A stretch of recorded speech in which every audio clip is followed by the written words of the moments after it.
So it's very nice to see everyone here this afternoon.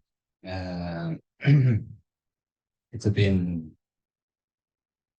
some years not seeing each other, but we met together today here. I think it's something probably good.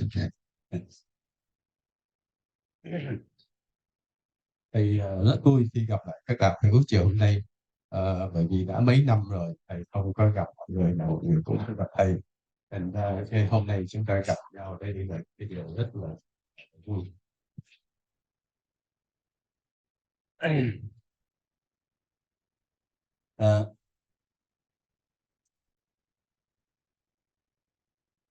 When I see everyone, everyone is a little different. And I thought about that. What is the differences? And I think it's not getting younger. That's what I thought. Thì thầy gặp lại mọi người đó thì ai cũng thay đổi, ít nhiều thay đổi, nhưng mà chắc chắn một điều là không có trẻ hơn cùng.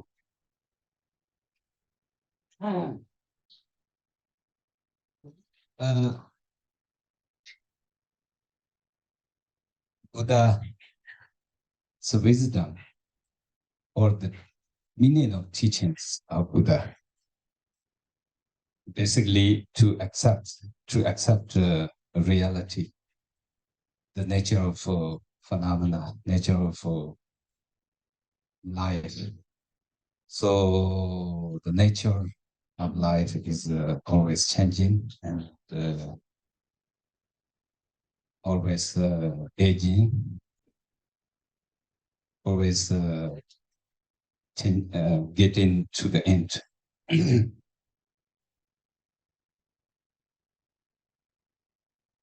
Thì khi chúng ta học Phật pháp, nói đến Đức Phật thì Đức Phật việc đầu tiên chúng ta nghĩ là trí tuệ. Ngài là trí tuệ là gì?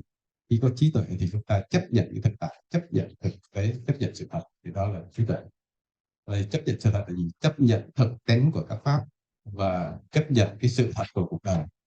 Vì vậy chúng ta thấy cuộc đời nó luôn vô thường, hay tất cả các pháp nó đều luôn vô thường, luôn thay đổi.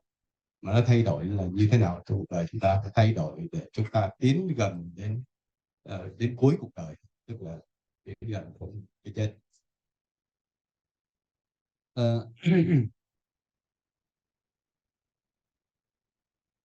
I think the meaning, one of the very important meaning for us to be Dharma person, Dharma people, is to think of the reality of the life,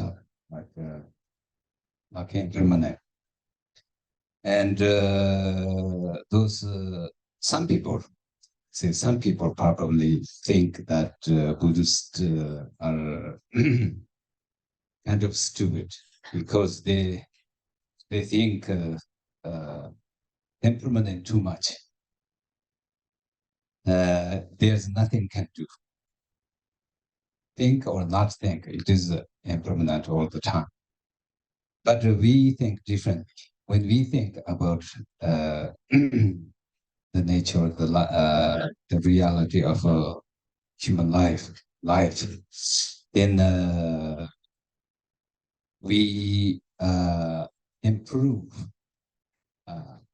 from the understanding of this reality, improvement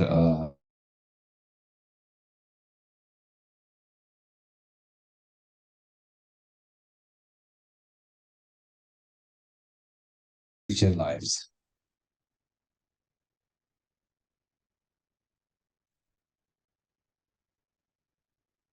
Thì một cái ý nghĩa rất quan trọng cho người tu đó là chúng ta phải chấp nhận sự thật, tư duy về sự thật. và sự thật là vô thường, bởi vì các pháp vô thường. Thì khi mà chúng ta tư duy về sự thật, về sự vô thường của chuyện thay đổi đó, thì có một số người họ nghĩ là cái chuyện đó là chuyện ngu, bởi vì chúng ta là người tu nghĩ nhiều hay là nghĩ quá nhiều về vô thường đó, thì chẳng ích lợi gì hết, bởi vì chẳng thay đổi được gì. Ờ, nhưng mà người tu chúng ta thì khác. Để chúng ta khi mà nghĩ đến sự vô thường và vô thường của pháp, thì chúng ta sẽ tiến bộ hơn, sẽ cải tiến hơn. Vì khi chúng ta chấp nhận sự thật đó, thì nó giúp cho chúng ta phát triển trí tuệ. Và khi chấp nhận sự thật là chúng ta có sự tự tin. Khi tự tin rồi chúng ta sẽ cải tiến cái cuộc sống này trong cái đời này, và sẽ biết phải làm gì cho đời sau. Như vậy ích lợi ờ, của tư duy về cái sự vô thường hay là cái thực tế cuộc đời, nó mang lại ích lợi gì? But anyway, time is always moving, so that's the reason for us to try to use the time in an appropriate way. Since we have this opportunity, this fortunate opportunity, we should not waste the time that we have now. Thì thời gian đó là chúng ta biết là không có dừng lại, nó luôn luôn chạy, không bao giờ dừng lại được. Như vậy, hiểu như vậy đó, cái thực tế vậy thì chúng ta dùng thời gian một cách thích hợp và một cách có ích lợi. Như vậy thì chúng ta có ý thức là chúng ta có thân người, có những thuận duyên như vậy là thì chúng ta cuộc đời có bao nhiêu là thời gian, chúng ta phải dùng thời gian cho ích lợi. So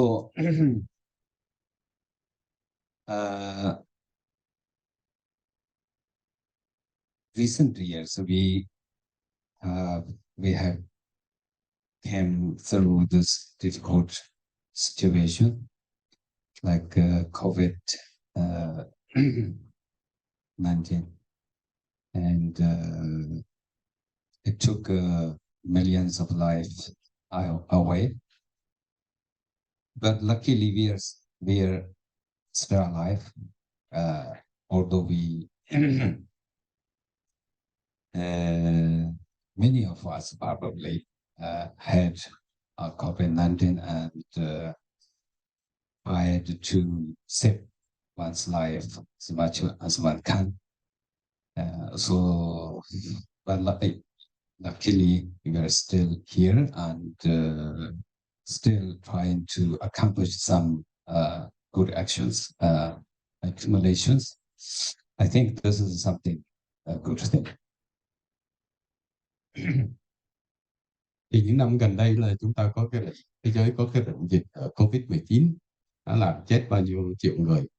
Và trong những cái thời gian đó chúng ta cũng cố gắng để tồn tại, cố gắng để sống và để qua được cái dịch Covid, để giữ lại cái mạng sống của mình.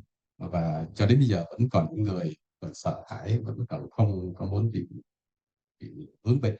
Và trong cái thời gian đó, bây giờ chúng ta cố gắng tích lũy một cái gì đó hay là làm cái gì đó cho lợi ích, thì đó là cái ý muốn, đó là cái điều mình thấy đó là tốt.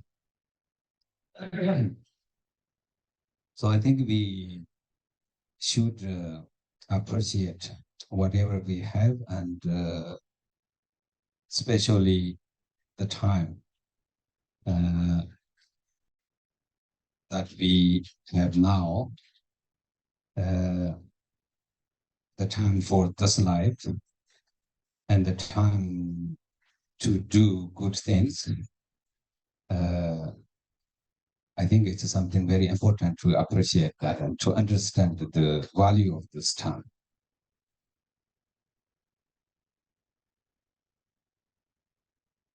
Thì khi mà đã phải là qua được cái đại dịch đó, chúng ta thấy là chúng ta vẫn còn sống. Vì vậy chúng ta cũng nên biết ơn những cái gì mà khiến cho chúng ta còn cái mạng sống này. Và bây giờ trong cái thời gian bây giờ trong cuộc sống này đó, thì chúng ta nên suy tư về chúng ta phải làm cái gì cho ích lợi trong cuộc sống này, trong thời gian làm.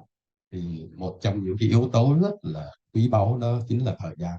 Như vậy thầy nhắc chúng ta nên sử dụng thời gian sao cho thích hợp với lời.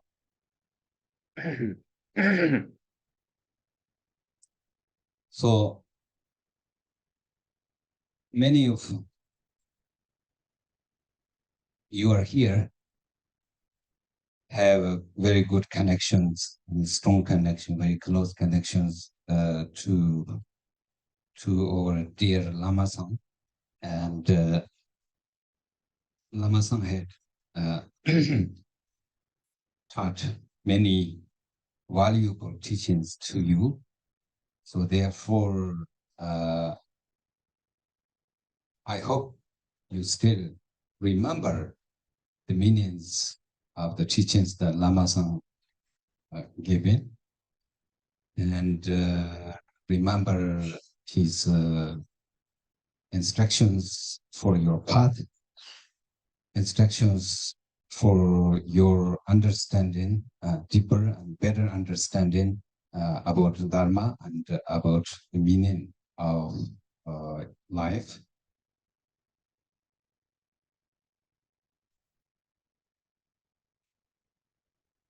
Thì ở đây đó có nhiều đạo hữu có duyên lành đã gặp gỡ Lama Sang, những duyên gần hay xa với Lama Sang vân.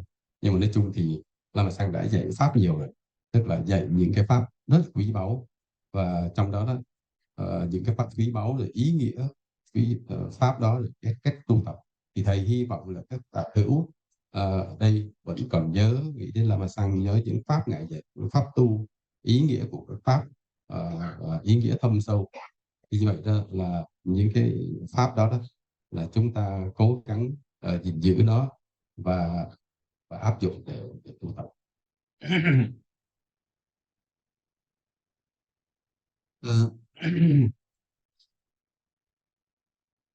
Some people, of course, they forget things easily, and sometimes they forget about the relationship between one's guru and oneself, and therefore they forget the teachings and the practices. But most people are pretty faithful because of their faith and their devotion. They try to keep, or they are able to keep, the connection pretty good and pretty well. I think this is something very important for us to be a good Dharma practitioner.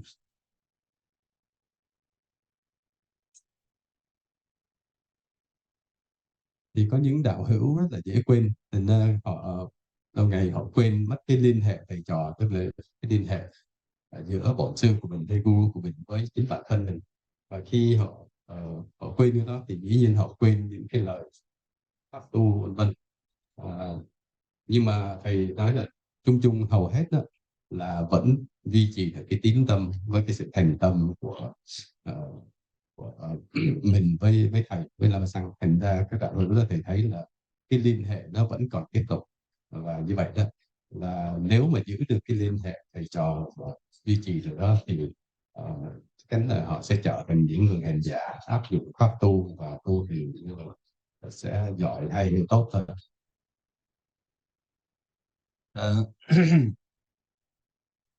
Also, it's a very important for the samaya. One is keeping samaya very good, very well, means one is being very stable, and one doesn't think too many, or one doesn't change up and down too much, but one is very stable, and one has a lot of confidence on the path, the guru, and about the guru and about the connection, about the lineage. Thì còn một cái điều quan trọng nữa đó là khi mà người tu duy trì được cái liên hệ đó thì có một yếu tố quan trọng đó là cái giới hạn, tức là giới luật giữa thầy trò vân vân. Thì như vậy cái tâm của những đạo hữu nó sẽ rất là ổn định. Và bởi vì ổn định là gì? Khi họ đã có niềm tin, có thành tâm với bổn sư đạo pháp thì họ không có suy nghĩ linh tinh, không có lăng xăng chuyện này là thành tâm họ ổn định, không có trồi sụt, không có lúc này lúc kia vân vân. Vì vậy do cái sự đó họ có cái sự tự tin nơi cái dòng pháp, tự tin nơi đức bổn sư của mình, tự tin nơi cái liên hệ cái duyên lành đối với đức bổn sư.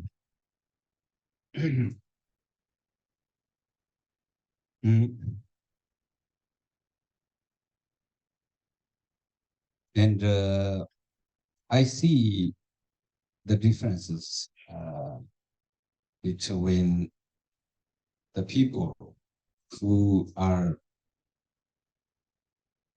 very stable and unstable. In Tibet and Golok, in our monastery, there are some people, some monks, some Dharma practitioners are very,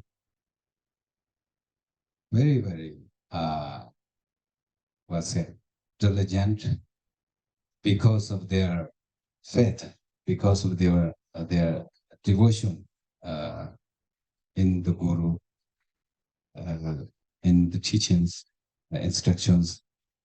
And I think those improving faster than those who are not stable, not that faithful.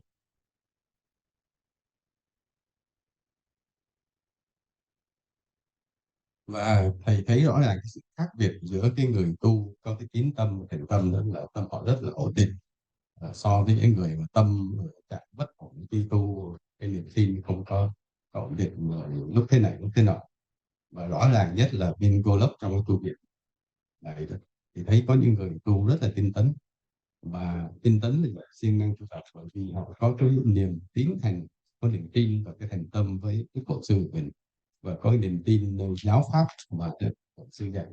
Thành ra những người đó cái sự tiến bộ trong cái lộ trình tu, trong cái đường tu của họ nhiều hơn rất nhiều so với những người mà tâm trạng bất ổn lúc thế này lúc kia. So the reason for me to say these things, to mention you all of these things is because you have been trying very hard, I think, and you really wish to improve yourself through your Dharma practice. So therefore, it is very important to know the necessary things or which improve yourself on the path. Lý do là thầy nhắc nhở những cái điều này, những điều quan trọng này, vì thầy thấy là có những đạo hữu rất là cố gắng nhiều trong cái việc tu hành của mình để có cái sự tiến bộ, có sự cải tiến trong cái pháp tu. Vì vậy đó, điều quan trọng đó là chúng ta phải hiểu rõ những cái điều như thầy đã trình bày. Hiểu rõ như vậy thì khi tu hành mới tiến bộ, mới cải tiến được. So therefore, since many of you have a very good karma, good connection, and close to Lama Song, so therefore I said you should not forget about this, and you should stand up, or you should improve from this very important on this very important foundation.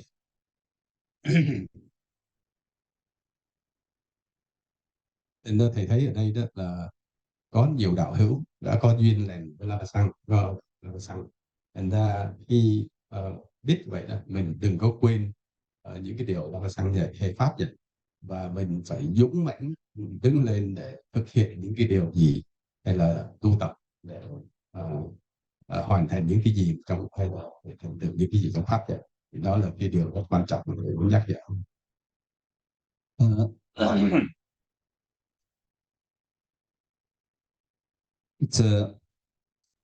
It's a been kind of challenge for myself to go around recently, but I still have some karma, I think, and also I try to come out because like two reasons. One is because you have a very good connection with the Lama Sam. So therefore, that's one reason that makes me wanting to meet, to see everyone again.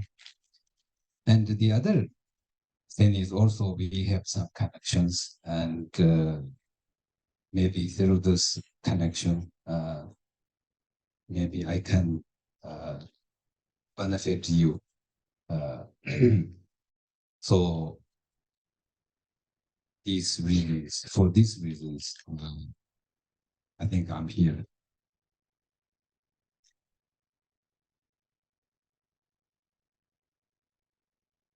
Thì thực sự mà thầy phải đi hoằng pháp nơi này nơi kia đó cũng là một cái có nhiều những chuyện khó khăn, cũng là một cái thách thức thử thách cho thầy khi mà thầy đi hoằng pháp. Nhưng mà thầy cũng cố gắng duy trì vì hai lý do. Thứ nhất đó là vì thấy các đạo hữu đây có duyên lành với Lam Sang vân vân, nên thầy muốn tiếp tục hoằng pháp để làm lợi ích cho mọi người.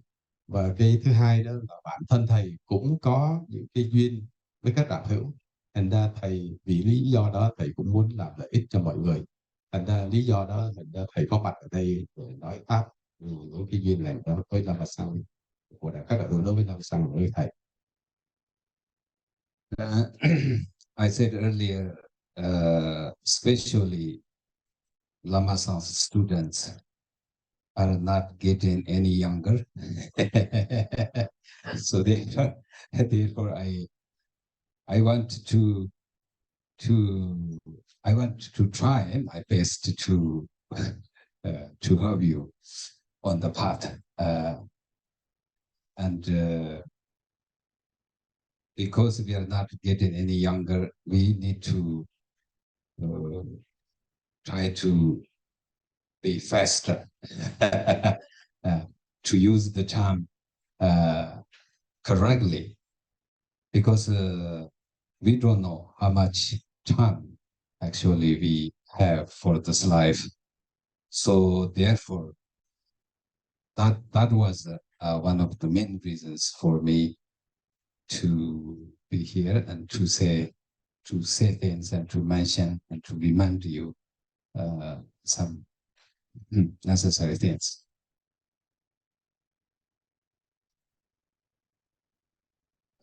Thì trước đây đó thầy thấy rõ ràng là các đệ tử của, như thầy đã nói đó, thì thấy các đệ tử của Lama Sang đó là gặp lại không có trẻ hơn chút nào, mà càng ngày càng lão đi.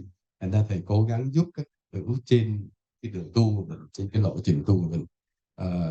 Và thầy thấy là dĩ nhiên là mọi người không trẻ hơn, và càng ngày càng đến gần cái gì mình muốn. Thì ra thầy muốn mọi người dùng thời gian còn lại cho nó ích lợi. Thành ra thầy đi học pháp là nhắc nhở, ôn lại những cái gì mà ta đã học vân. Thì thực sự mà nói thì chúng ta ở đây, cái tuổi chúng ta ở đây không biết còn bao lâu nữa là lên đường. Thế nên đó là lý do thầy muốn gặp để nhắc nhở những cái điều quan trọng trong cái lộ trình, cái đường tu.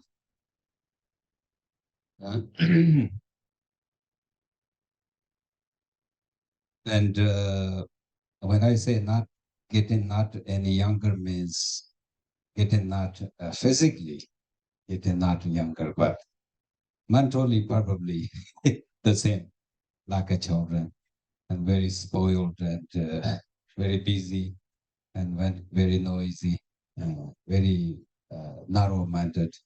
So I think mentally we have not changed too much, but physically, I think some changes.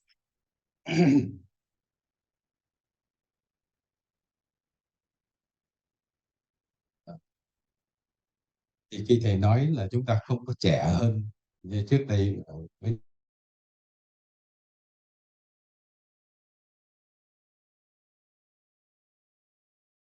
càng ngày nó càng ngày đi. Còn nói về tâm trí đó thì thầy thấy chẳng thay đổi gì, với tại vì chúng ta vẫn như nói người tu nhưng vẫn như những đứa trẻ, tức là cứ lăng xăng chuyện này chuyện kia, suy tính về chuyện đời, bận rộn với chuyện này nọ. Thì như vậy khi mà nói về cái thân đó thì rõ ràng là thay đổi rất nhiều, lớn tuổi hơn. Nhưng mà cái tâm đó, thì thầy thấy là không có thay đổi nhiều hết, vẫn như đứa trẻ.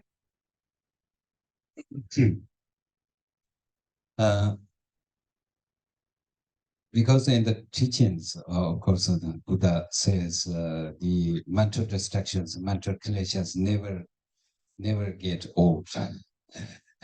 They are always very young and very crazy and very wild.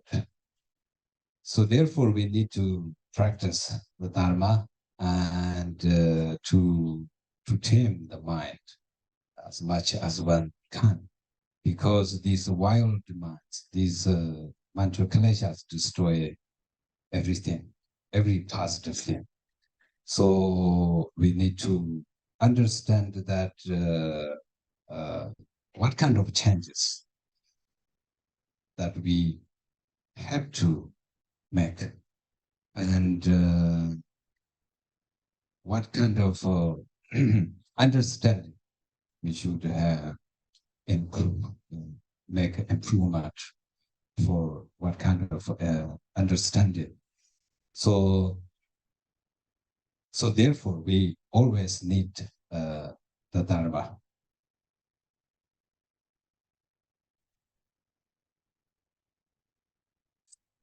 Thì trong Phật pháp á, Đức Phật có nói là gì? Nói cái tâm phiền não của chúng sinh nó rất là, cũng như là rất là hoài, rất là hoang dã, và mọi thứ gì có thể thay đổi, nhưng cái tâm phiền não, cái phiền não của chúng ta rất có thể. Thành ra hiểu như vậy đó, mình cần điều phục tâm mình, điều phục cái tâm phiền não, bởi vì cái phiền não nó hủy hoại tất cả mọi cái chuyện tốt đẹp. Như vậy thầy thấy là chúng ta cần phải chuyển tâm mình, thay đổi cái tâm mình, tu sửa cái tâm mình, vân vân, những chữ nào từng nghĩ là thì đó là điều phục tâm mình, thay đổi tâm mình, một chuyện rất cần thiết cho pháp tu mình. Thành ra như vậy đó là thầy đấy nhắc nhở là chúng ta khi tu chúng ta cần phải thay đổi, điều phục cái tâm mình. và thay đổi để chúng ta hiểu pháp hơn, cũng áp dụng tu hành.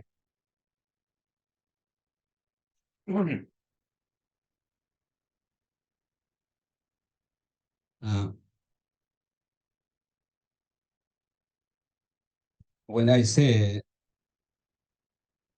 pure connection, pure motivation, pure devotion,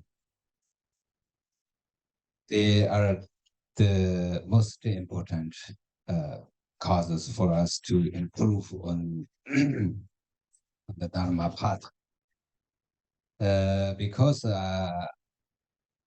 I myself have been also practicing the Dharma for many years, and of course I have some experience. So therefore,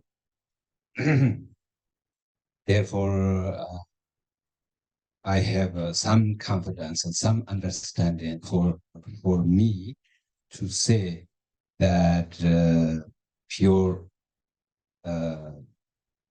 devotion is everything. Is the most important part or cause for the good result of Dharma.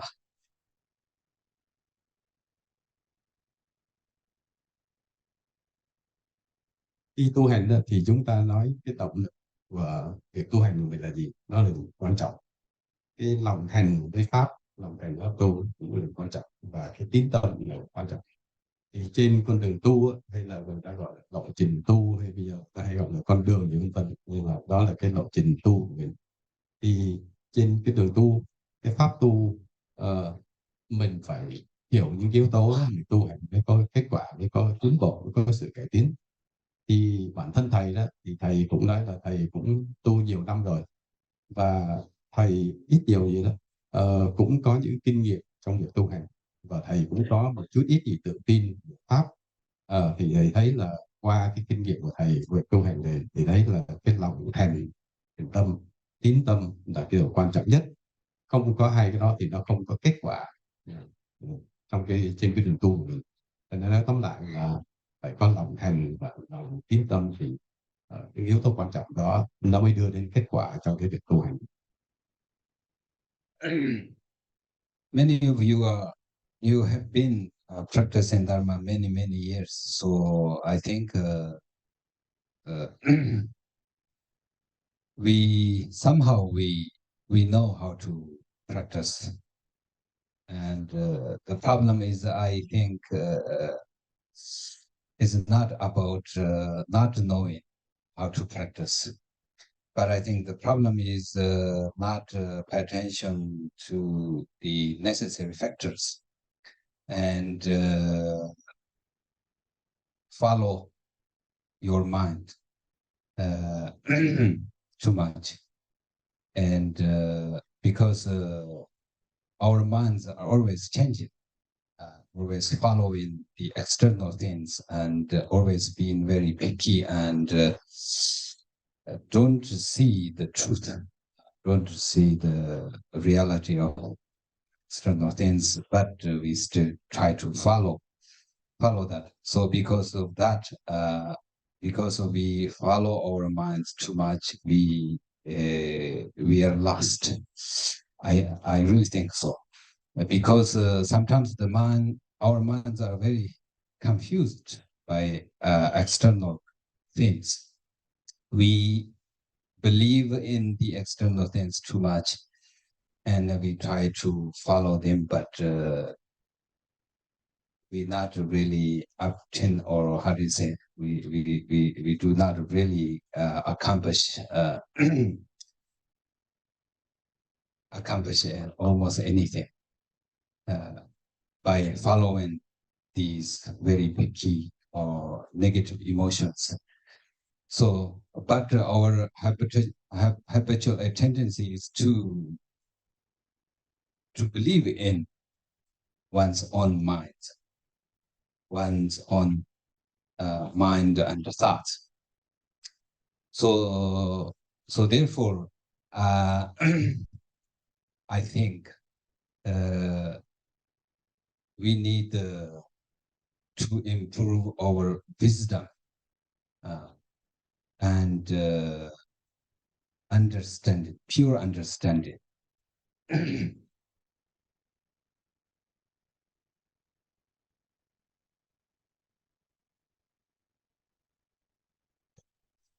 Thì thầy thấy là có đây có nhiều đạo hữu là tu rất nhiều năm rồi, thành ra nói về cái pháp tu hay cách tu đó là cũng đều biết cách tu. Thì vấn đề ở đây không phải là bây giờ phải tu như thế nào rồi pháp tu được biết, nhưng mà cái quan trọng là thầy nói là phải để ý tới những cái yếu tố quan trọng như lấy thầy vừa trình bày.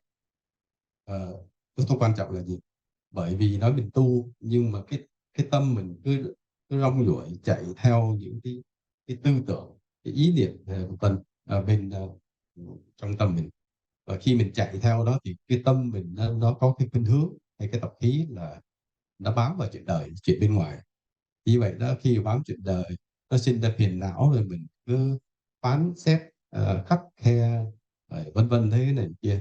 Rồi đó là bởi vì cứ chạy theo bên ngoài, mình không quay vào trong nội tâm được, mình không thấy được cái tự tánh của mình, không thấy tự tánh mình. Vì vậy chúng ta là cứ đuổi theo các niệm, cái, cái niệm tưởng trong lòng, rồi chúng ta phóng tâm ra bên ngoài và không quay bên trong, thành ra nó cứ sinh ra phiền não. Và như vậy chúng ta chẳng có thành tựu được cái gì trong pháp tu của mình. Như vậy đó, hiểu như vậy đó là do cái tâm phiền não của mình, và do tập khí mình cứ đuổi theo cái tư tưởng mình hết cái để nọ, rồi phóng tâm ra bên ngoài chứ không quay về bên trong. Thành ra đó cái thói quen đó đuổi theo vọng niệm thì chúng ta cần phải điều chỉnh đó, tức là khi điều chỉnh đó thì chúng ta mới tiến bộ được. Và nếu muốn tiến bộ đó là chúng ta phải phát triển cái trí tuệ của mình trong pháp tu. Thì như vậy, và khi phát triển trí tuệ rồi chúng ta mới có cái sự hiểu biết về pháp một cách thanh tịnh, một cách chân chính.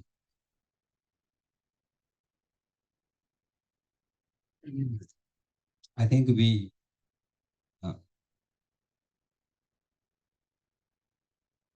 we believe in things in like at different times, different ages. We have different ways of believing. Different believing in things, but nothing is actually truly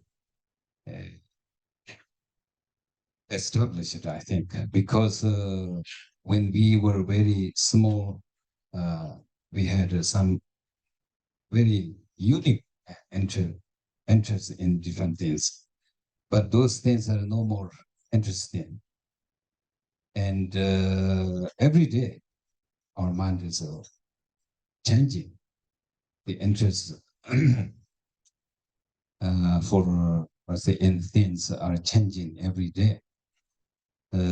So therefore, the mind is actually is being cheated by the external things, but we don't understand this reality. At the moment, we try to hold on to things, try to try to grasp. How do you say?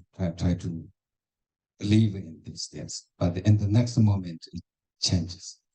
So this is I think changing of the mind, not change about the external things, but changing the internal things. So therefore, I think once we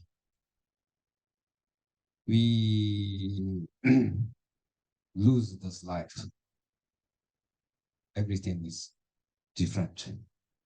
So that means the understanding, way of understanding, our understanding is very small, is not very weak, it's not very profound, and it's not very deep. So therefore, it's not very reliable.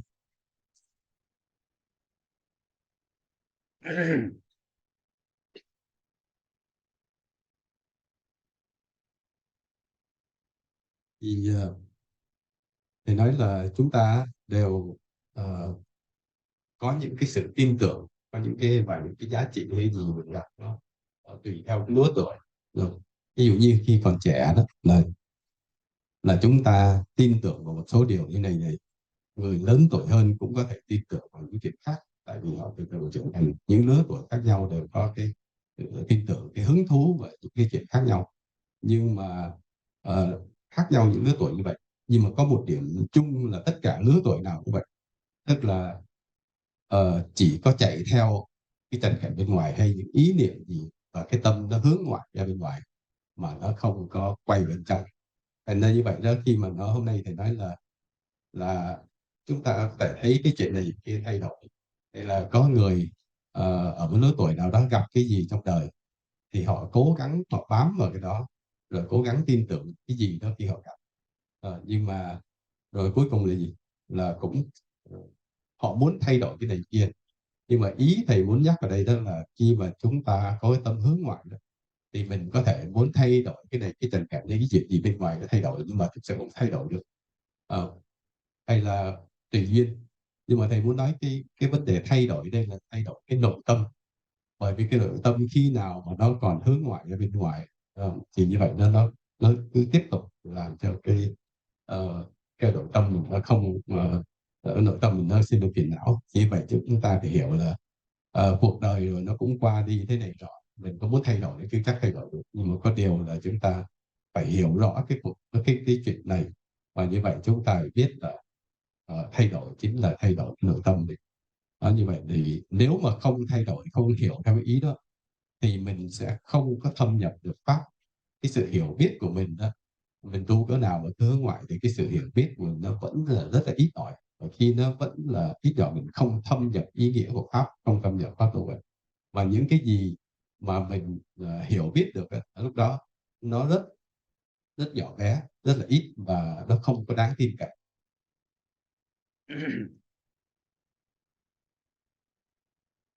So the only truth is probably the death.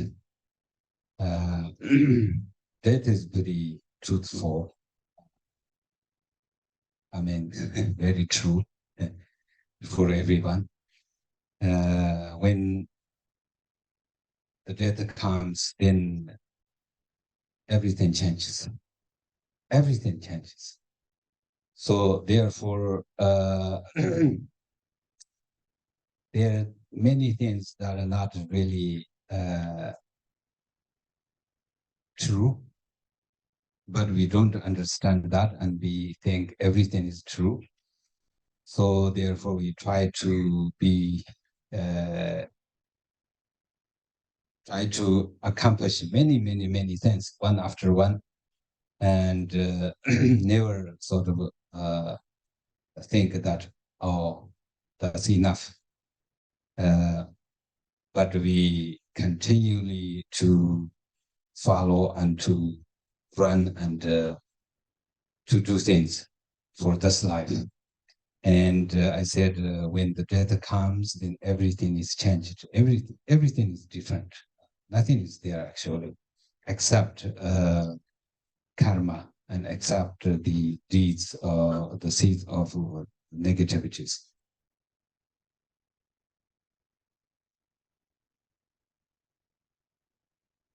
Thầy thấy là có hai cái điều rất là đúng với mọi người và rất thật với mọi người. Thứ nhất là cái lý vô thường, thì chúng ta có làm gì làm, rồi hay là mọi thứ vẫn rất là vô thường, thành ra ai có làm gì làm không có thoát khỏi cái luật vô thường, cái lý vô thường. Cái điều thứ hai đó là gì?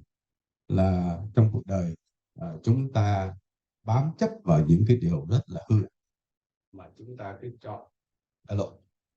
cho là thật.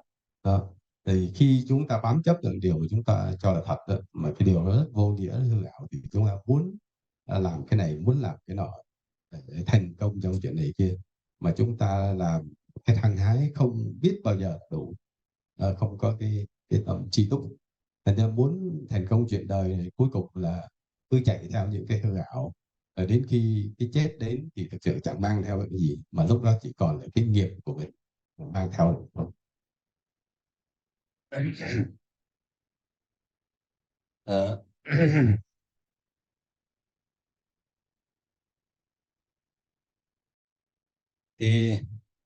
So therefore, we need to purify oneself, purify negativities, to purify negative karma before one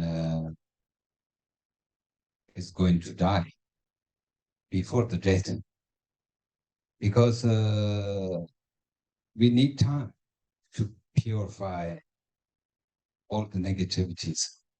It needs a lot of time to purify oneself. So therefore, we need to use the time as soon as possible and as diligent as possible to purify oneself.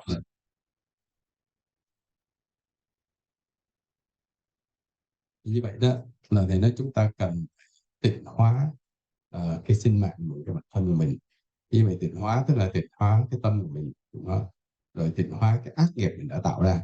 Như vậy mình phải tu sửa điều phục cái tâm mình, bởi vì ai cuối cùng rồi cũng chết, và khi mà chúng ta vẫn còn cái thời gian còn lại đó, tức là trước khi qua đời, thì chúng ta hãy sử dụng cái thời gian còn lại cho nó thật là ích lợi, đúng đắn. Và như vậy đó, nếu mà nói chúng ta thời gian cũng không có nhiều, trong khi tu sửa tâm của mình, điều phục tâm mình nó cần rất nhiều thời gian. Thì như vậy không có thể tà nó được mà hãy gấp gáp hiểu như vậy rồi áp dụng cái thời gian còn lại cho nó sao cho ích lợi càng nhiều càng tốt. We always believe or we think I am fine today, maybe tomorrow, this year, next year. But Shanti Deva says, the Lord of Death, unstable to fast, means it is very unpredictable. Death is very unpredictable. So therefore, we do not know when really we die. We hope that we have a long life. Everything is okay, but it's not the case because it's very unpredictable. So therefore, the Lord of Death does not wait until my work is finished. We shouldn't have any excuses saying that I'm busy, I have to make more money, or I have to do this and do that, and then I will practice Dharma. Therefore, because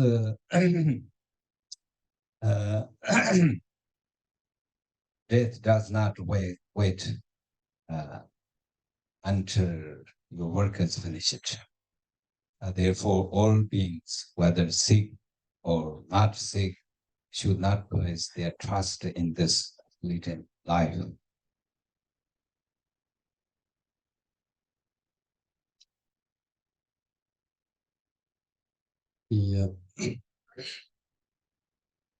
Thì chung chung đó, ai nói về mình hay nói về những cái chuyện này kia, vấn đề này nọ, thì người ta đều nghĩ những cái vấn đề đó ai chứ không phải của mình, và mình nghĩ mình lúc nào cũng ok, cũng ổn định. Nhưng mà phải hiểu là gì? Trong cái luật Từ Thiên viết đó, ngài có nói là tử thần đó, tức là thần chết, không có đáng tin cậy, vì gọi là tử thần rất là cài dịch, lúc thế này lúc thế nọ, thì ta không có thể là biết trước được tử thần sẽ lấy mạng mình lúc nào. Như vậy đó là cái điều mà chúng ta hiểu vậy. Thì chung chung là chúng ta không biết lúc nào chúng ta sẽ qua đời hay chết, và ai cũng muốn sống thọ, sống lâu này nọ vân để hưởng thụ trên này nọ. Nhưng mà phải hiểu là cái chết nó rất là bất trắc, không có đoán trước được. Như vậy đó là tử thần chẳng đợi ai hết. Có khi mình lại lý do mình bận rộn chuyện này chuyện kia, mình không có tu tập được, mình còn cái này cái kia mình muốn thực hiện, vân vân. Nhưng đó mình nói như vậy thôi, nhưng mà tử thần thì không có đợi ai, mà cũng không có đoán trước được. Vì vậy chúng ta hãy sử dụng cái thời gian còn lại một cách rất là ích lợi cho bản thân mình. Và ngay cả những người bây giờ đang thực hiện một cái công trình gì chưa có hoàn tất, hay là đang bị bệnh bị này nọ đó, họ cũng không thể nói với tử thần là chờ tôi chút để tôi hoàn tất chuyện này kia xong rồi vân. Thì như vậy là phải hiểu là tử thần không chờ ai và không có đáng tin cậy. Chúng ta biết thời gian còn lại chút xíu là thời gian, vân, cố gắng sử dụng cho nó ích lợi trong cái việc tu hành. We do things our own way. We do things not according to cause and effect. So therefore, sometimes we do not know, not knowing, without knowing, that we have to live and be separated from all, and also we do many bad things, bad actions, negative deeds for friends, for enemies, because there are some very important friends to us. Therefore, there are some people are not that important, and there are some people are even evil, we think, bad enemies. So therefore, therefore, there are attachment and anger, hatreds in our mind naturally. Because of that, negative emotions, we create many negativities.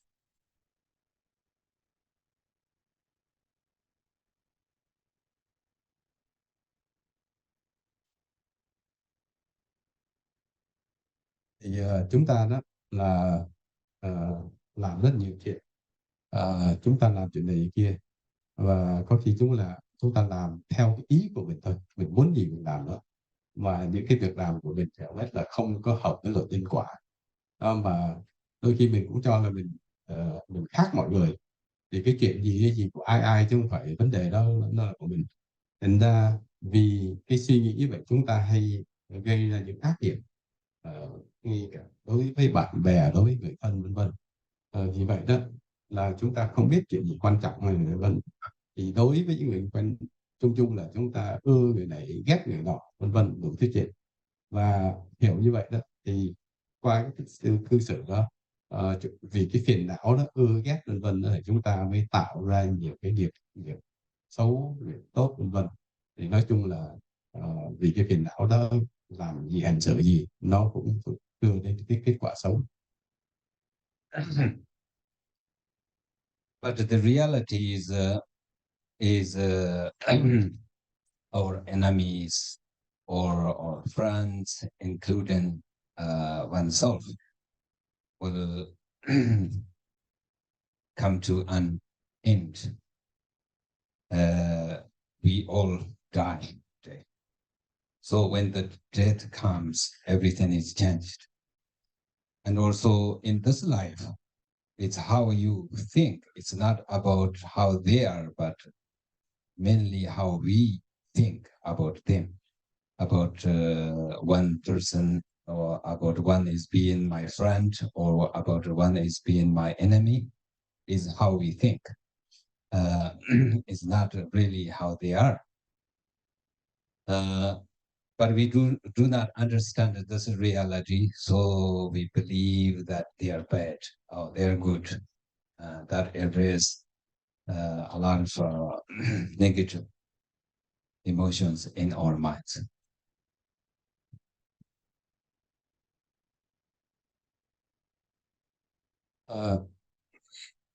Nói chung thì trong đời đó là chúng ta vì tâm ưa ghét, tham sân, thì chúng ta đối với những người xung quanh đó thì chúng ta thường là phân định ra đây là bạn ta, đây là người thân ta, và đây là kẻ thù ta vân vân, những người ta không ưa.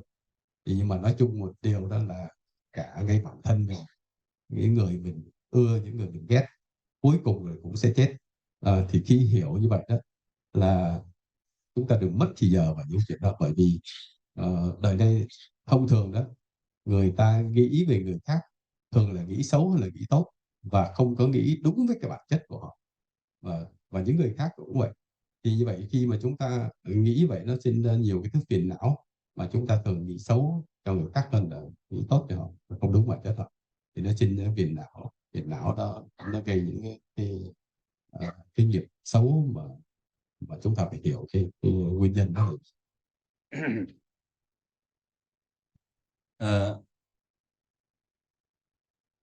The same person can be our friends or our enemy at different times. Of course, we say that person is evil, did something harm, attack me. But the main thing is how we perceive, how we see person. So therefore, Dharma is to to have correct perception. Dharma is the meaning or the use of Dharma is for us to have a correct perception, which means how you perceive, how you understand. is the main thing. So you can make your enemy as a friend, become friend through your correct understanding or perception. Because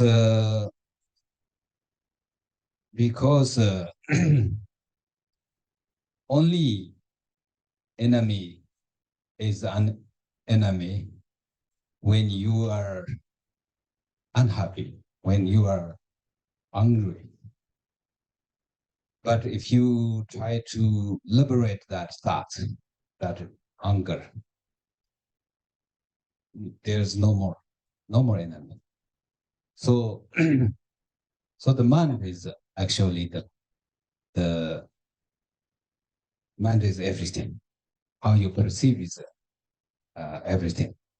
So therefore, Dharma is to exercise, to have correct perception.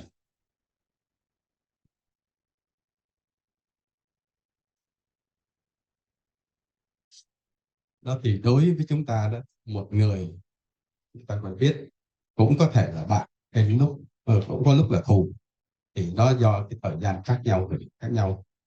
Thì có khi mình gặp người đó rồi mình nghĩ người đó chơi xấu mình, hay là người kia chơi xấu mình, thì mình liệt họ vào cái hạng kẻ thù hay vân vân.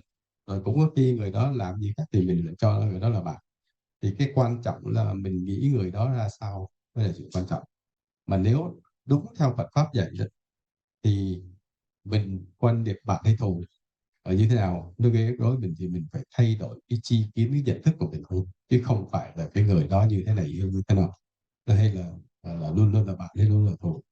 Như vậy chúng ta có thể là gì? Chúng ta thay đổi cái chi kiến của mình, thay đổi cái nhìn, cái nhận thức của mình. Như vậy là người đó có thể lúc là đang là kẻ thù hay là người mình ghét thì có thể chuyển thành bạn. Như vậy tất cả đều do cái nhận thức và cái chi kiến của mình thôi. Như vậy kẻ thù là gì? Là bởi vì khi chúng ta sân hận với người nào ở đó, thì chúng ta biết là cái chuyện người đó là kẻ thù hay không đó không phải do cái người đó là như vậy, tại vì người ta có thể thay đổi. Cái quan trọng là cái tư tưởng của mình, sắp hạng họ như vậy, liệt kê họ là kẻ thù hay vân vân là bạn. Như vậy phải giải phóng, giải thoát cái tư tưởng đó. Khi mà buông bỏ cái tư tưởng đó, thì như vậy mình sẽ thấy là đều là do tâm mình thôi, chứ chẳng có ai là kẻ thù hết, do mình chấp như vậy thôi. Thì như vậy Đức Phật dạy cái chi kiến đúng đắn là như vậy, chi kiến thanh tịnh là vậy, là khi thay đổi là thay đổi cái tâm mình, tư tưởng mình, thì như vậy chẳng có ai là thù của người vân.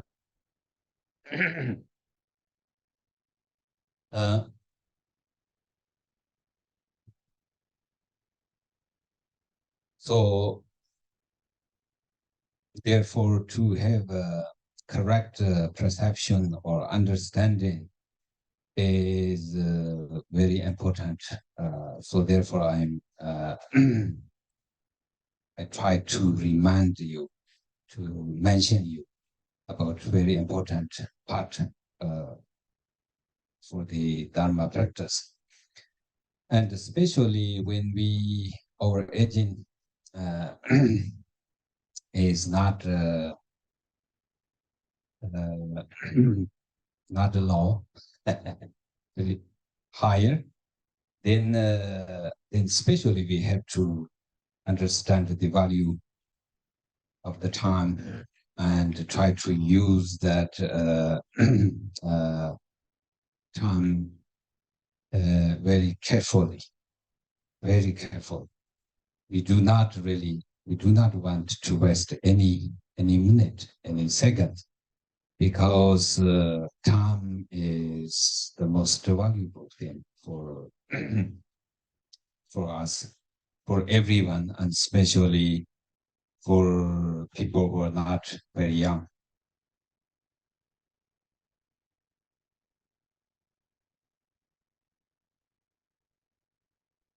Như vậy thì chúng ta cần phải hiểu biết cái chi kiến đúng đắn, cái nhận thức đúng đắn là như vậy. Đó là cái điều rất rất là quan trọng mà thầy muốn nhắc nhở những người tu.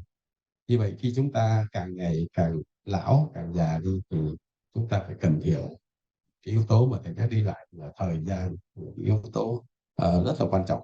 Và như vậy chúng ta phải dùng thời gian một cách rất là cẩn thận và ít lợi, đừng có phí bỏ một phút một giây nào quý báu nào trong đời dụng tu hành, nhất là đối với người không còn trẻ nữa thì thời gian thì không còn nhiều. Vì vậy nên cố gắng sử dụng thời gian cái ít lợi cho việc tu hành của mình.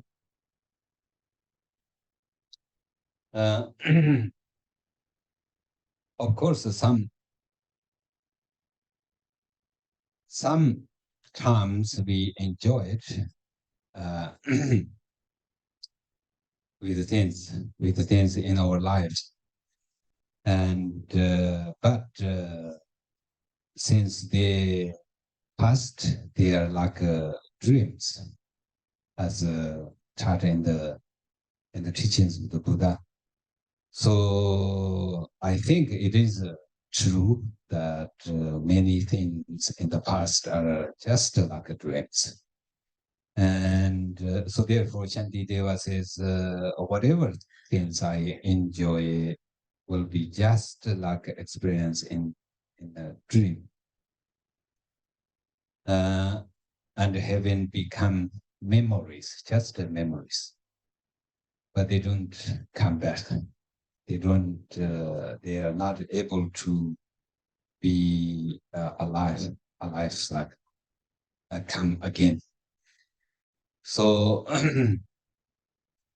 so everything in the past will not be seen, especially the people in our life. There were been many kind people, many important people, but they are past away, so they will not be seen again. So everything is like that. So so therefore we should not attach to things that is going on or that is at the moment, at the present, because they will be like the same thing, things that in the past that we experienced.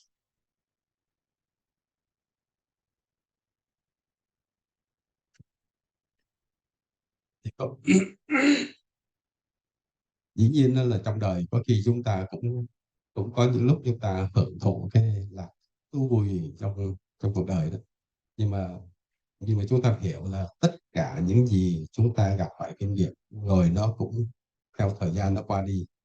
Cũng giống như cái giấc mộng đẹp mà chúng ta muốn mộng trở lại, muốn gặp lại, không thể nào quay trở lại được. Giống như lời Phật dạy, tất cả mọi chuyện trong đời đều giống như cái giấc mộng nó qua đi. Thì Tổ Thích Thiên đó, trong cái luận nhập tử của Thái Hạnh, thầy cũng nói là cuộc đời nó giống như giấc mộng, tất cả những gì còn lại chỉ là cái ký ức, chỉ là kỷ niệm mà thôi. Và những cái gì tốt đẹp chúng ta muốn quay trở lại, nó không quay trở lại được nữa.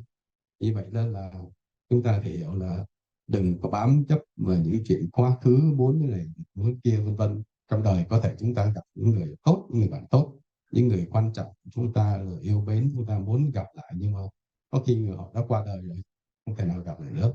Vì vậy hiểu là gì, những kinh nghiệm những gì trong đời, những cái lúc mà tốt đẹp đó, đừng có bám chấp vào nó nữa, bởi vì nó sẽ qua đi và nó không quay lại.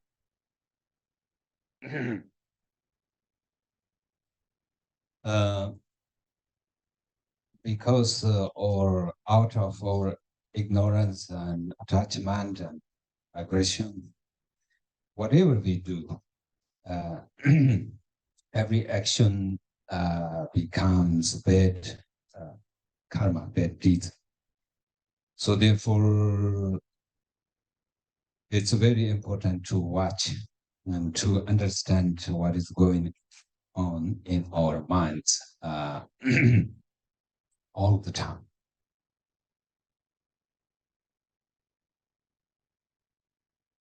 Thì khi hiểu như vậy đó, vì tham sân si là vì vô minh, nên chúng ta làm cái điều gì, tham sân si là nói chung là phiền não, thì chúng ta làm cái điều gì nói chung là nó đều tạo ra cái nghiệp xấu. Thì vậy chúng ta hiểu như vậy thì phải biết quán xét cái tâm mình, quán xét những cái phiền não ở trong tâm sân si.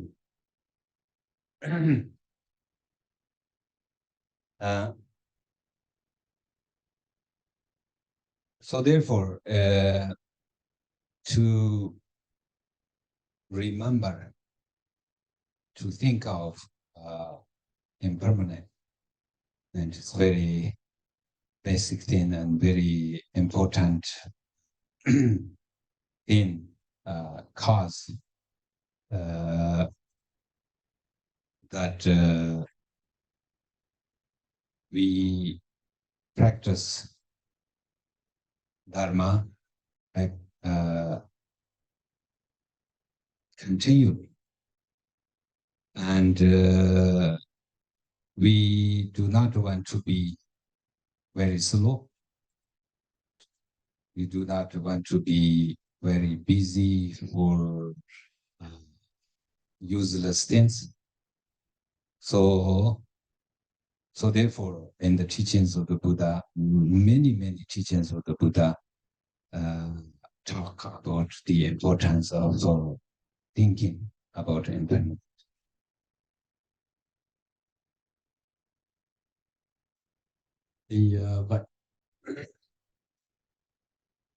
Thì vậy đó, thì nhắc lại nữa là chúng ta hiểu, chúng ta hãy nhớ nghĩ cái chuyện vô thường, và đó là cái yếu tố rất căn bản để chúng ta thiết lập cái nền tảng trong cái đường tu, và đó là yếu tố rất quan trọng, nhớ nghĩ tới vô thường. Thì khi mình nhớ nghĩ vô thường rồi đó, và chúng ta phát tâm tu, thì chúng ta cũng phải nhớ nghĩ là mình tu vì lý do gì, cái nhân gì mà để cho mình tu. Và khi hiểu rồi đó thì mình phải duy trì cái công phu tu hành của mình liên tục, chứ không phải lúc thế này lúc khác, hay là lúc thì quá chậm, tu hành là lẻ tẻ tà tà, hay là có lúc thì bận rộn nhưng mà lại bận rộn chuyện đời hay chuyện tu. Và đừng có làm những cái chuyện gì chẳng ích lợi, vô bổ vô vân vân. Thì đó là những cái điều mà Phật đã dạy. Như vậy chúng ta có thể tìm trong kinh sách những lời Phật dạy.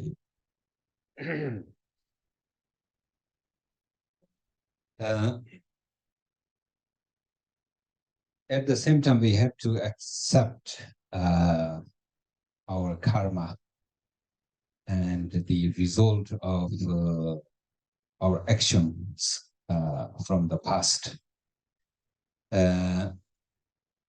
And also we have to be we have to understand that one is the responsible for all the good and the bad for the future. So therefore we need to watch our minds all the time, and to make sure that the mind is very peaceful or at peace all the time.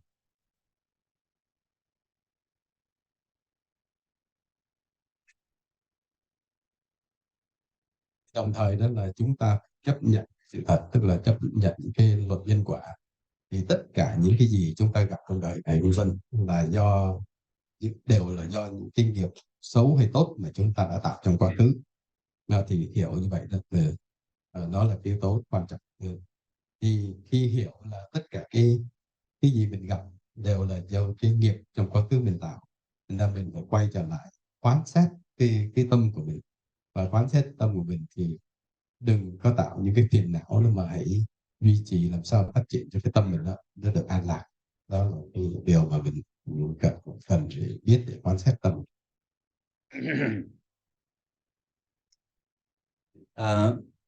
Although we Buddhists always talk about impermanence, but inside, in the deep, in our minds, we still believe everything is like permanent. Everything is there forever. This is called attachment or grasping onto phenomena being real, being truly established. So this kind of this is ignorance. So this is the main This is the source of all the problems. This is the cause of everything. Everything that is in this world or that belongs to samsara.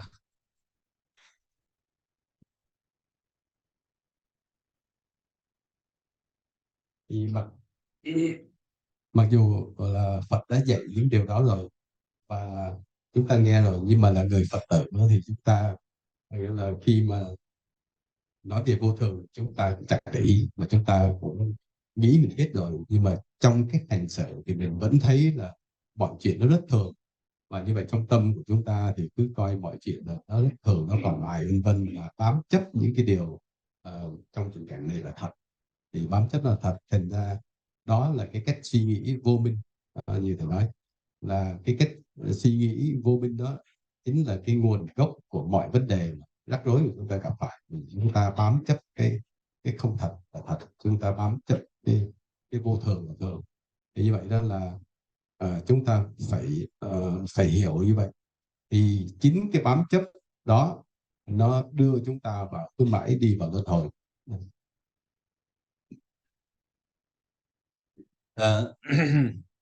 Although many things improved for us to have a better life, many material things are improved, and therefore we may think, oh, everything is okay.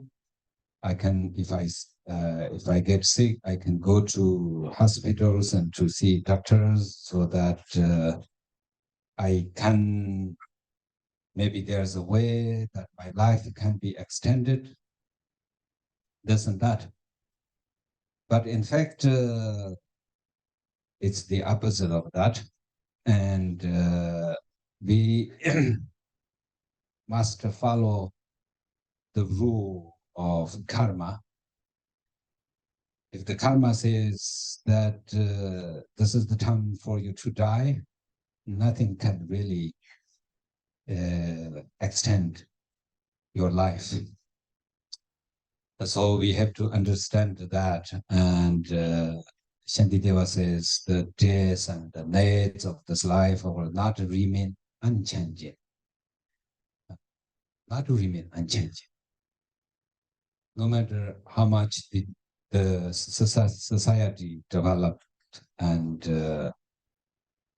many good things appeared, but still it will not remain unchanging, our life, but will continually decline, continually decline. Having declined, there is no way life can be extended. This is the reality. So why shouldn't a person like myself die? We should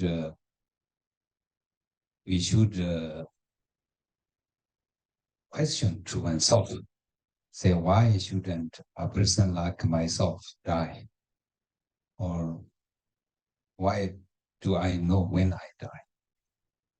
So this is a very important, I think, way of thinking and understanding the reality of our life.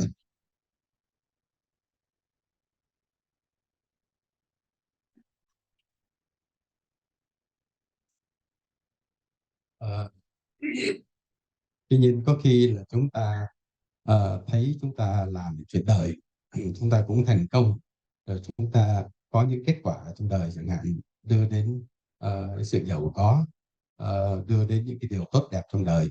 Nhưng mà rồi khi mình nghĩ vậy rồi, mình giàu có, mình có điều kiện, rồi lúc mà mình bệnh thì mình có thể đi bác sĩ, rồi nhờ bác sĩ kéo dài cái mạng sống của mình, thì nghĩ nó vẫn tốt.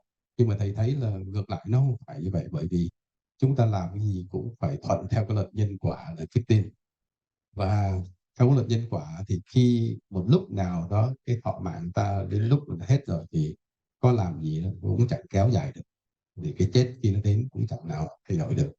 Thì vị tổ Tịch Thiên cũng có nói như vậy về cái cuộc đời có những người thành công này nọ rồi trong khi xã hội cũng tiến bộ mang những điều cũng tốt đẹp cho người đời, cho người. Thì nhưng mà tất cả những điều tốt đẹp chúng ta là thành công tích lũy đó nó cũng rất là vô thường, bởi vì lúc nào nó cũng thay đổi, và đặc biệt là cái mạng sống của ta nó cũng thay đổi. Đến lúc nào đó cái sinh mạng nó hết rồi thì chúng ta cố gắng kéo dài cái nào nó cũng không thể kéo dài được và cũng không thể thực hiện nó. Vì vậy chúng ta phải hiểu cái bản thân của ta và tự hỏi, tự đặt cái vấn đề với chính mình là lúc nào thì chúng ta chết, bởi vì mọi chuyện là ai cũng sẽ chết, và và lúc chết như thế nào, vân vân, lúc nào chết, và chắc chắn là không thay đổi chết được. Thì đó là những cái điều thực tế mà cái người tu phải suy niệm.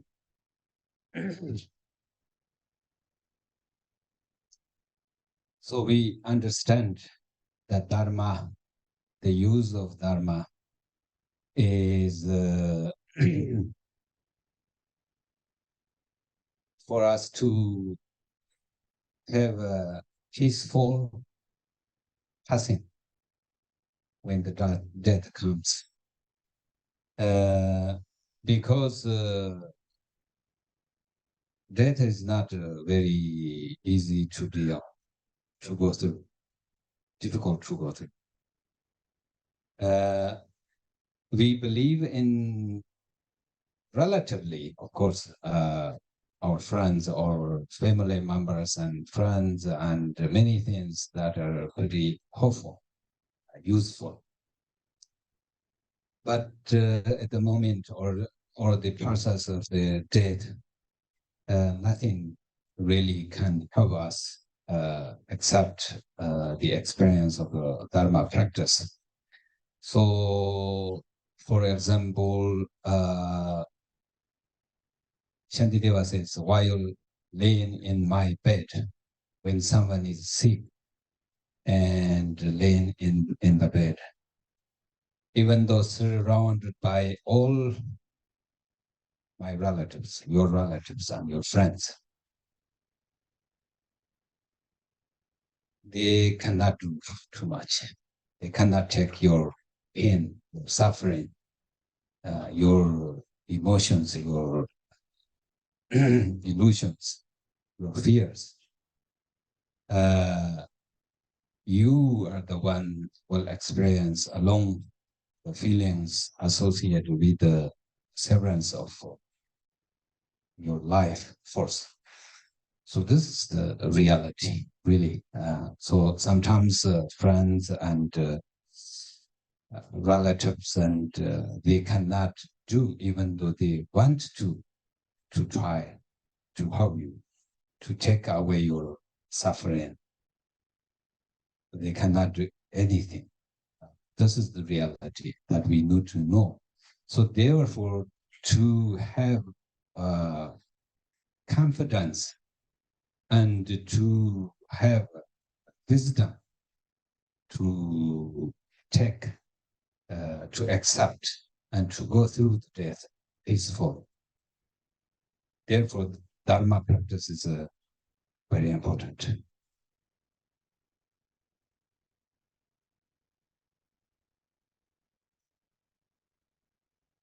Như vậy tức là chúng ta học Phật Pháp thì chúng ta phải biết cách áp dụng Phật Pháp để làm gì? Để chúng ta có được tâm an lạc, và nhất là an lạc trong lúc mà chúng ta ra đi, tức là tự tại khi cái chết đến.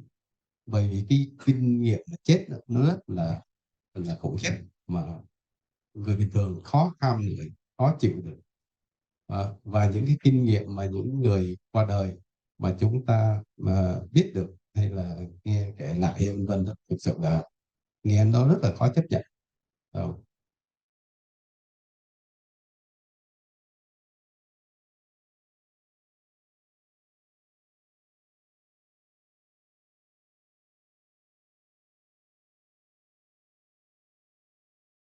Không ai có thể chịu được cái đau thay mình, thay cái người mà đang hấp hối. Không có ai có thể tình nguyện hay chịu thay cho những người đang qua đời, những cái cảnh khổ hay cái nội tâm khổ, nội về thân xác khổ vân vân. Như vậy là gì? Là lúc đó mà ý thức là bây giờ mình có chết mình cũng phải ra đi một mình. Mà Phật pháp đã từng dạy cái điều đó thì chúng ta phải chấp nhận cái sự thật đó. Không ai có thể gánh cho chúng ta chuyện gì đấy. Dù bạn bè hay là gì vân vân, thân nhân yêu quý mình cỡ nào cũng không thể chia sẻ, không có thể chịu đau thay mình được, cũng không thể gánh vác được cả những cái chuyện gì khổ sở của mình. Như vậy để mà tự tại ra đi đó, một cách ung dung tự tại, thì chúng ta cần phải phát triển cái trí tuệ trong cái việc tu hành của mình. Thì khi phát triển được trí tuệ, chúng ta mới chấp nhận cái sự thật đó. Và như vậy chúng ta phải làm sao cố gắng tu sao để cho mình có được cái tâm an lạc. Như vậy khi lúc qua đời, những cảnh khổ, cảnh đau này nọ nó đã chấp nhận được, và với cái trí tuệ thì chúng ta cái tâm sang ra đi một cách tự tại. So Dharma believes only Dharma can protect us when the death comes, and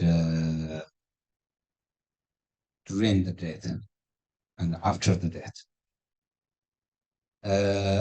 Because why do we need to worry about death and after death? It's a very common thing for everyone. It happens to everyone. So why do you need to worry? But Dharma thinks it's very important because everyone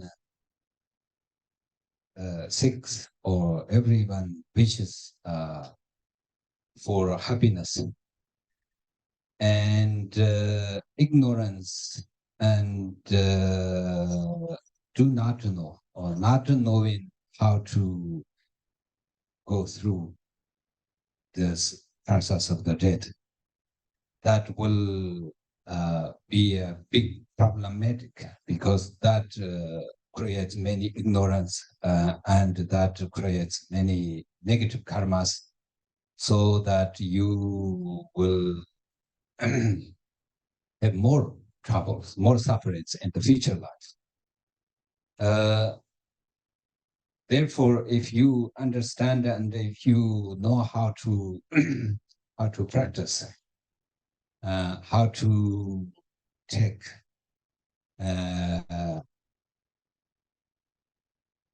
like situation related to death on the path, into the path, then everything becomes peaceful. Everything will be good, will be nice. So therefore, Dharma practice, or Dharma is the real cause for happiness and peace.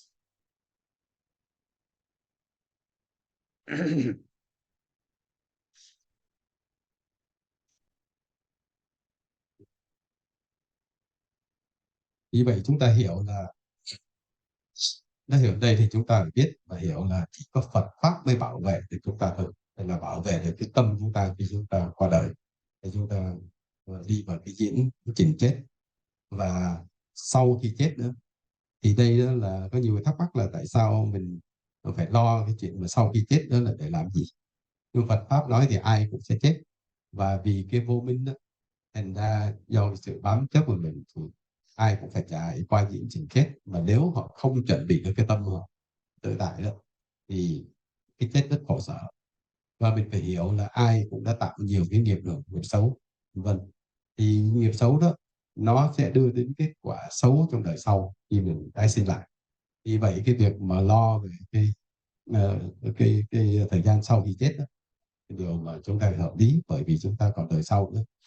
Như vậy, hiểu như vậy thì chúng ta phải biết cách áp dụng tất cả những gì Phật dạy trên cái con đường tu hành của mình, trong pháp tu của mình, để mình biết ứng phó lúc mà lâm chung. Và đồng thời là mình phải áp dụng tất cả những cái giáo lý hay gì của Phật dạy trên đường tu. Bởi vì mình đã tạo nhiều cái nghiệp rồi, và sau tu hành sau đó là mình phải hóa giải những nghiệp đó, và mình phải phải tạo cái nhân để chuyển hóa mình cho tâm mình lúc nào an lạc tự tại. Thì đó là chuẩn bị như vậy mình mới có thể ứng phó được cái diễn trình trong khi chết. So Dharma teaches how to eliminate our attachment to things in this life, including relatives and friends. Dharma does not say they are very bad, they are no use, they are not useful. But Dharma teaches us to understand that there is danger of, to paying too much attention, too much care too much about these things. Then that becomes attachment, fixation. So therefore, but people do not know. So therefore, they always try to do things for relatives and friends and easy. And all, even though they harm others for their relatives and friends, they do many bad actions for their relatives and friends. So this is something wrong. So therefore, Shantideva says, when I am caught by the messengers of the Lord of death, what is the benefit of relatives and a friend? At that time, no one can help. For example, said earlier, when you lay in your bed, when you're dying, nobody can take away your pains or suffering. Nobody can do anything for you. So at that time, the moment of the death, the time of the death, at that time, only merit can protect us. Only good action, dharma, protect us. However, we have not attended to gathering such merit because we are distracted by these things in our lives. So we are busy for this and that and not really doing the dharma, not really practicing the dharma. So when the time, very dangerous time, very important time comes that we really need someone could help us, nothing can.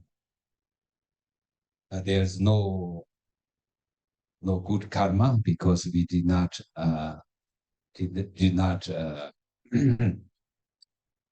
gathered anything like that.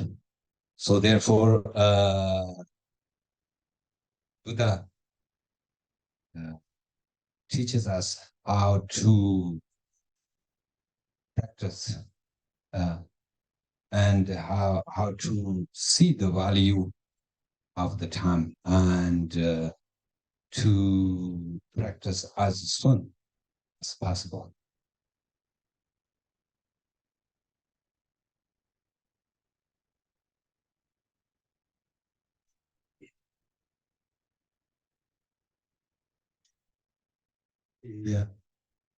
Thì Pháp đã dạy cho chúng ta để có được cái tự tại thì chúng ta phải trừ bỏ, buông xả những cái bám chấp, nhất là nơi thân nhân và bạn bè, vân vân.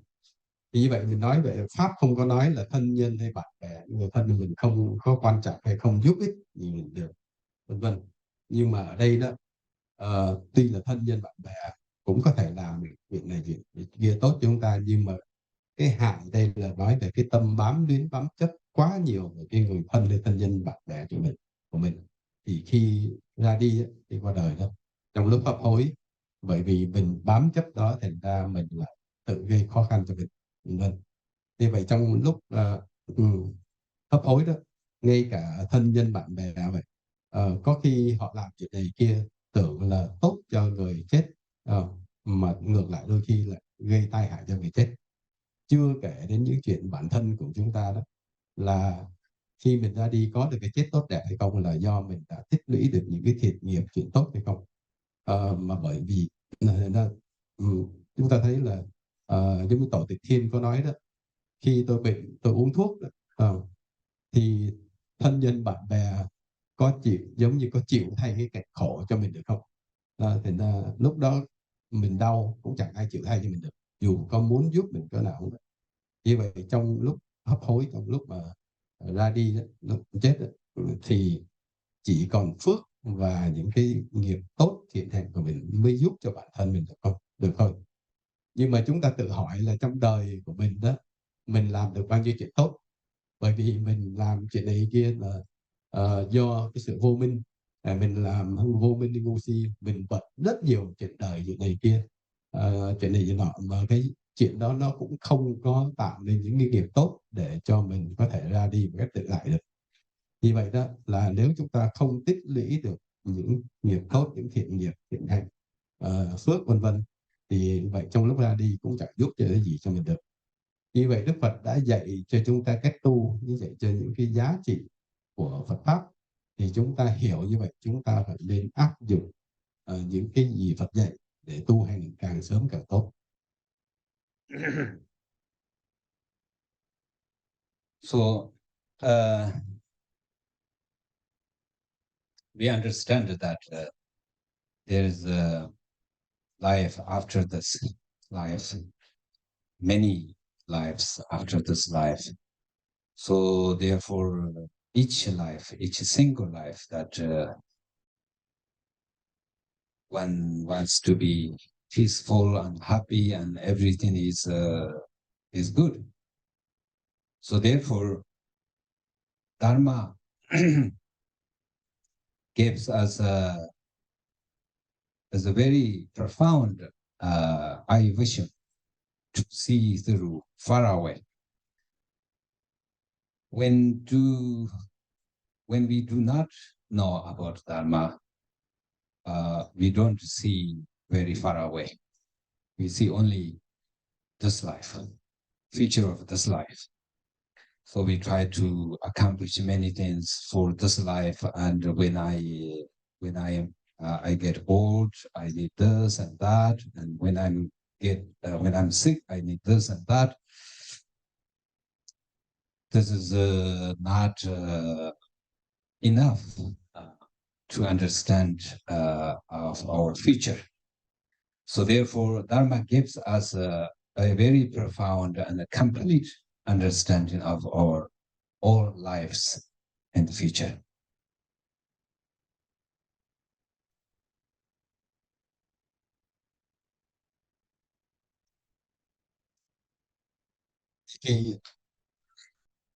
Khi chúng ta hiểu như vậy đó thì chúng ta có thể suy ra cái đời này như vậy, đời sau như vậy, đời sau sau nữa, chúng ta hiểu theo Phật pháp đó.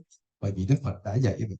Vì vậy cái người tu là có được những cái hiểu biết về Phật pháp, thành ra có cái nhìn rất là xa về tương lai, trong đời này đời sau này nữa, thì phải biết làm gì.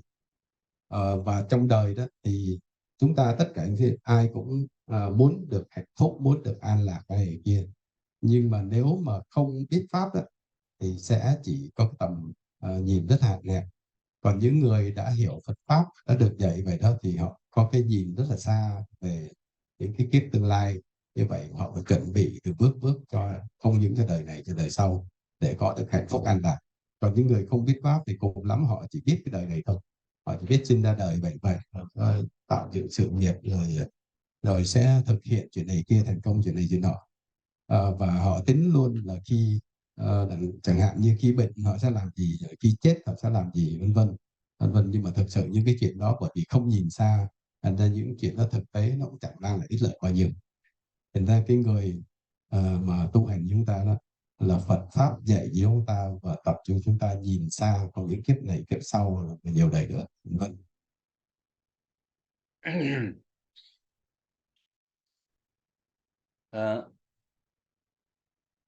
We take refuge in the three jewels in the Buddha.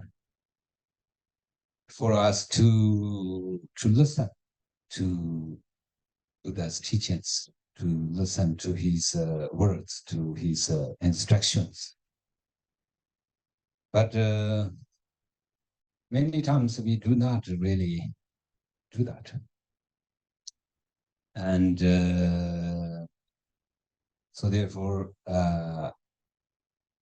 I did not listen to you when I was alive. Now I am in the bardo, see the great danger. Now, the only thing that can protect me is I take refuge in the Buddha.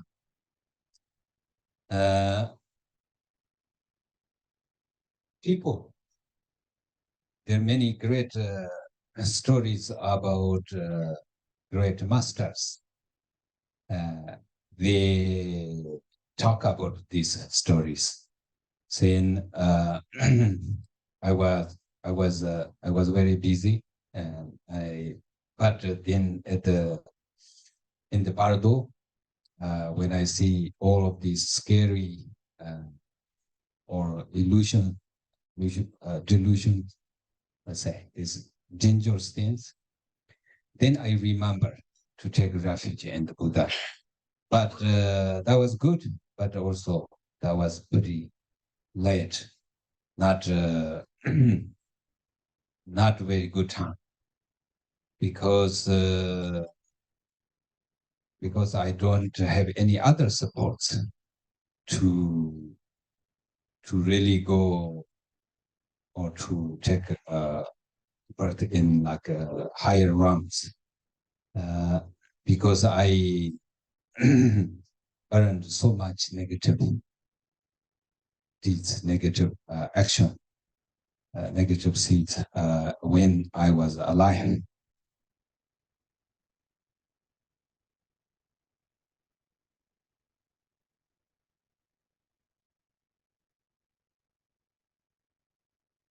Thì cái mục đích mà chúng ta quy Tam Bảo hay quy Đức Phật đó là để chúng ta có thể học Phật pháp hay là nghe những lời Phật dạy và để áp dụng tu hành. Nhưng mà dù chúng ta có nghe Phật pháp nhiều rồi, nhưng mà thế thì rất ít ai ứng dụng cái thực tế trong cái đời sống của mình. Rồi có khi mình cũng nghe rồi, cũng chẳng để ý, cũng chẳng có suy tư, thành ra khi mà vào thân trung ấm rồi đó, khi qua đời vào thân trung ấm, lúc đó mới biết sợ. Thành ra lúc đó mà hối tiếc là mình lúc sống mình cũng không có chịu học hay là tu tập Phật pháp này, thì nó quá trễ. Thành ra những cái vị tổ ngày xưa, vị thầy xưa đó, các vị cũng dạy là gì, là đôi khi người ta không để ý, thành ra các vị đó phải tự nhắc nhở các vị đó là gì, phải hiểu là cái chết nó như thế nào, và các vị đó quán tưởng đặt mình vào trong cái lúc mà mình chết và lúc vào thân chung ấm, thì lúc đó sẽ thấy những cảnh này cảnh kia nó đều khủng khiếp ghê sợ, thì lúc đó mới tự xét tấn mình để tu học Phật pháp. Như vậy đó là đó là cái điều tốt, phải tự nhắc nhở mình. Còn khi mình nghe xong rồi mình cũng chẳng để ý thì thôi. Còn là nếu mà biết sợ thì phải tự tưởng tượng ra, đọc sách rồi hiểu lúc mà qua đời đến như nào.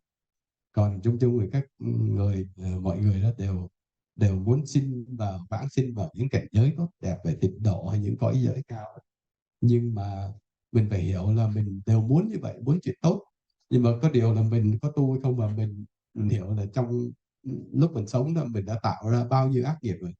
Thì như vậy nói là nếu mà tạo ác nghiệp vậy mà mơ mộng muốn lên cảnh giới cao thì vân vân là cái điều không có thực tế. So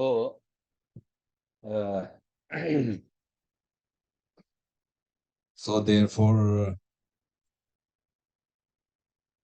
it's basically saying that we must follow, we must act according to the instructions of the Buddha. We must listen to the instructions of the Guru. We must follow the instructions correctly. Otherwise, it will be more difficult to accomplish happiness in the future. So therefore, if one wants to be happy for all times, one must act accord with the instructions given by the Buddha now.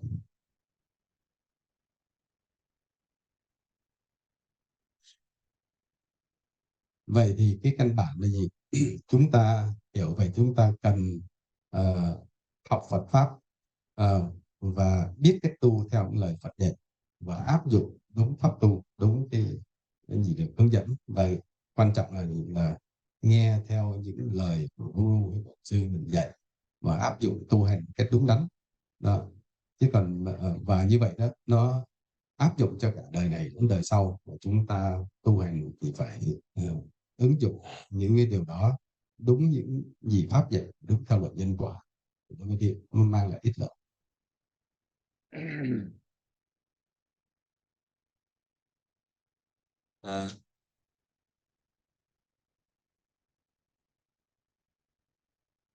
So, of course, the meaning of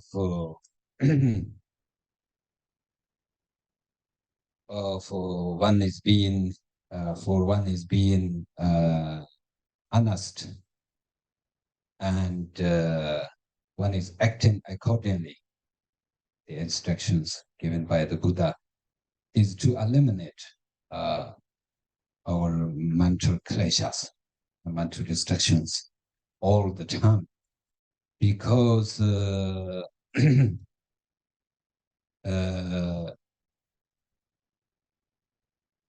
negative emotions, even one single of this klesha is very dangerous, that even one of these kleshas can destroy any individual, even in this world. And so therefore, we have to be very careful to eliminate and to not let the mind go after these emotions, and to keep the mind in the correct and in the pure position, in the pure state as much as one can.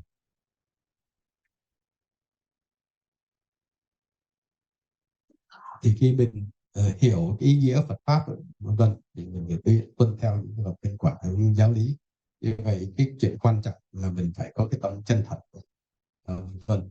Thì như vậy làm gì đó cũng phải là hợp với Phật Pháp, hợp với lời nhân quả, tức là y Pháp và như Pháp trong tất cả mọi hành động của mình, dù là bên ngoài hay là trong tâm. Như vậy là nếu hiểu như vậy đó thì khi mình phải quan sát cái phiền não của mình. Cái phiền não đó dù chỉ trong chốc lát, trong một cái niệm thôi, nó đều có thể hủy hoại tất cả những cái gì tốt đẹp mà mình có được, hay là nó hủy hoại cái tâm chúng sinh trong đời, trong luân hồi. Như vậy chúng ta phải nên rất cẩn thận trong tất cả những cái hành động, trong cái tâm trí của mình, để cho mình đừng có chạy theo cái phiền não vân, và phải duy trì cái tri kiến thanh tịnh, cái tri kiến đúng đắn trong vấn đề tu hành. So if we think carefully, I think it is true, and it is very, very dangerous to have these kleshas. I said earlier, even one klesha can destroy anyone, any individual in this world. Means that it can destroy the seed of happiness and peace for any individual. That is true. When we are distracted by these emotions, there's no happiness or no peace in our minds. that we can experience. So it is true, but people do not think or people do not study about this, and people think this is a nature of human beings. That's very common to have anger, to have attachment, to have ignorance, and all of those negative emotions.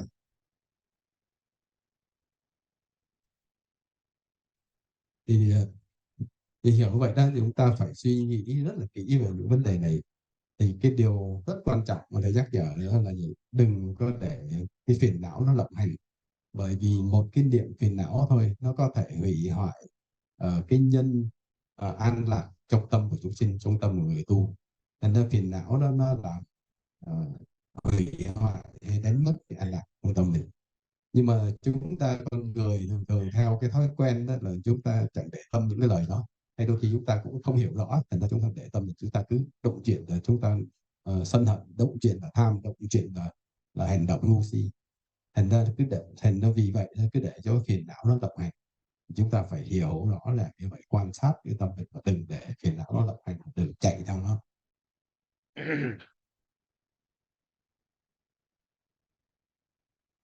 So, but sometimes we forget about the main part of Dharma practice, and we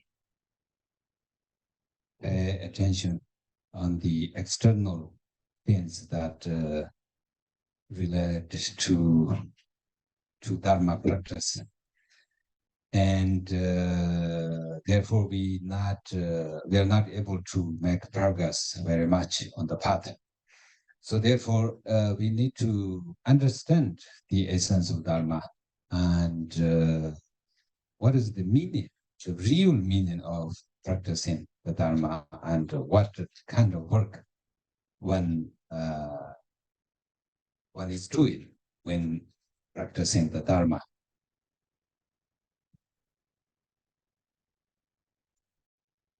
Chúng ta có khi chúng ta quên những cái điểm trọng yếu mà Phật pháp dạy. Chúng ta cứ để cái tâm hướng ngoại theo thói quen. Vì vậy nên chúng ta tu hành chẳng thấy tiến bộ bao nhiêu hết. Như vậy mình phải hiểu rõ cái tinh yếu, cái cốt lõi của Phật pháp là gì và cái yếu nghĩa của Phật pháp là gì. Thì khi hiểu như vậy là mình mới tu nó hiệu quả.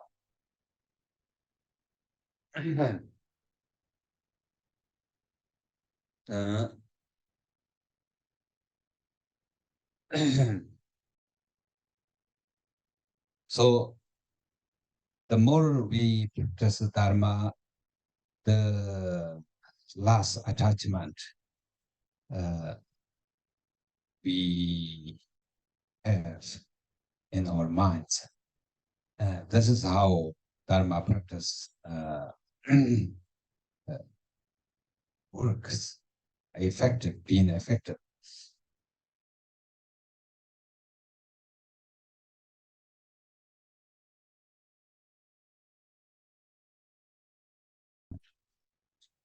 More attachment and shorter tempered and easy to have bad perception, negative perceptions towards everything, every person, and we do not want to make changes with oneself, and kind of more aggressive, more dishonest.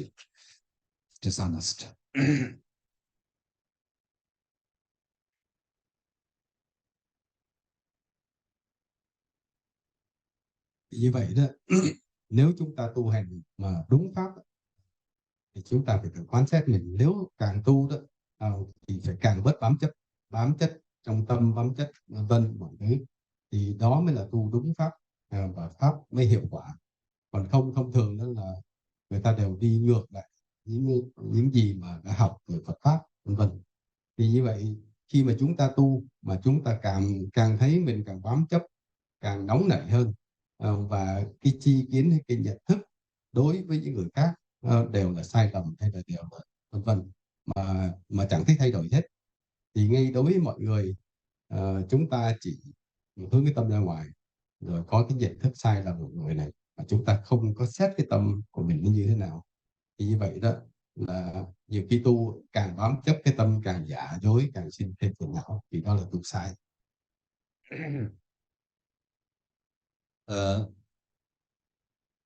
Receiving the blessing of Dharma practice is to have a less attachment, having lesser attachment and smaller negative emotions, weaker negative emotions. And for example, being more diligent and being more generous and more open, more friendly, more kind.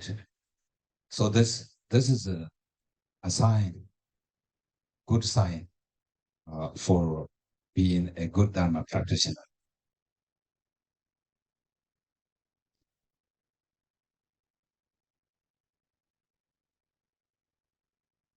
Thì có người tu cứ bám chấp vào sự gia trì vân vân, rồi nói tu sẽ được gia trì hơn này nọ. Nhưng mà chúng ta phải hiểu gì, hay gia trì cái sự ân phước của Phật pháp của thầy vân vân.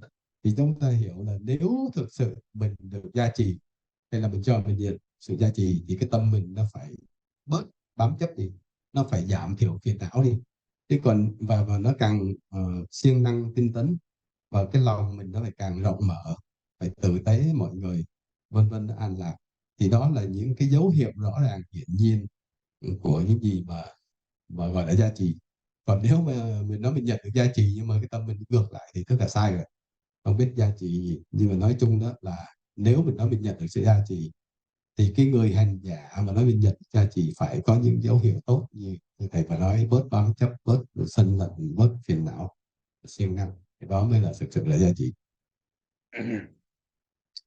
Everyone, we have done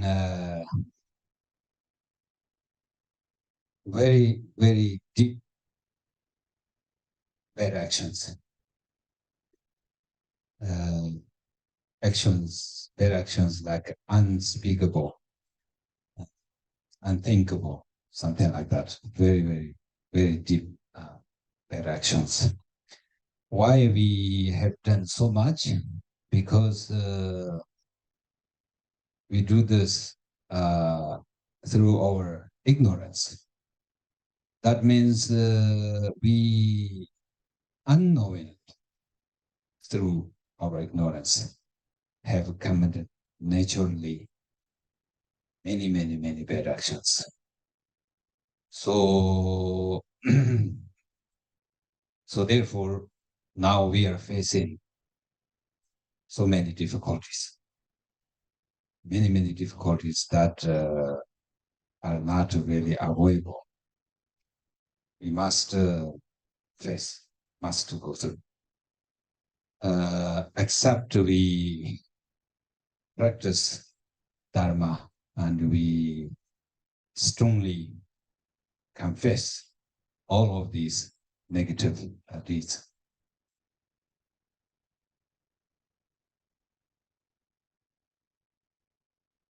Tất cả mọi người thì nói chung là đã từng tạo ác nghiệp, và rất nhiều ác nghiệp, và có khi tạo những ác nghiệp mà không thể tưởng tượng được, không thể nghĩ bàn. Đó chính là vì vô minh.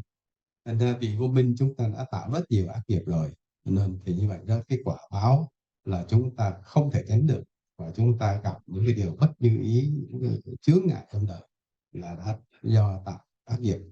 Trừ khi chúng ta biết cách sám hối những cái ác nghiệp đó, thì cái kết quả nó mới cái giảm thiểu những cái gì mà chúng ta gặp những điều bất như ý.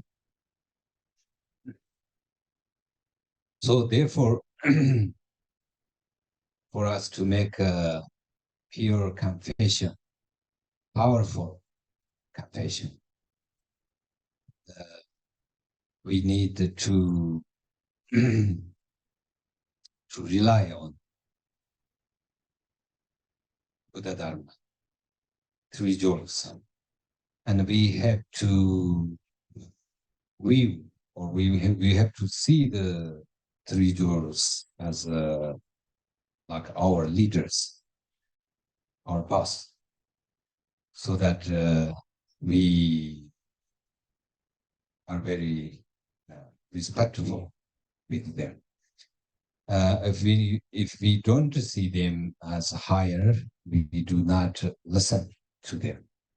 So therefore, we call them like leaders, protectors, and refugees.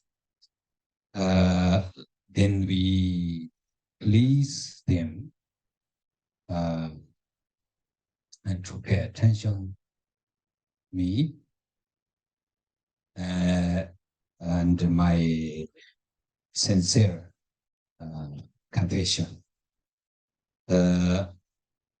I want to confess all the negatives that I have done in the past in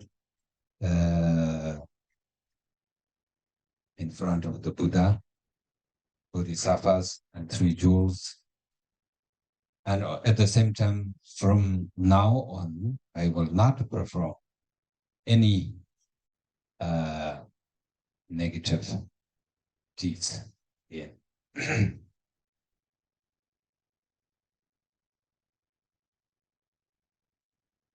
Vậy nên để chúng ta mà sám hối những cái ác nghiệp mình một cách rất là hiệu quả đó, thì chúng ta phải nương tựa quy tam bảo, quy Phật pháp, vân vân. Và lúc đó chúng ta phải thấy là Đức Phật chính là cái vị đạo sư đưa đường cho chúng ta đến đến kết quả, vân vân.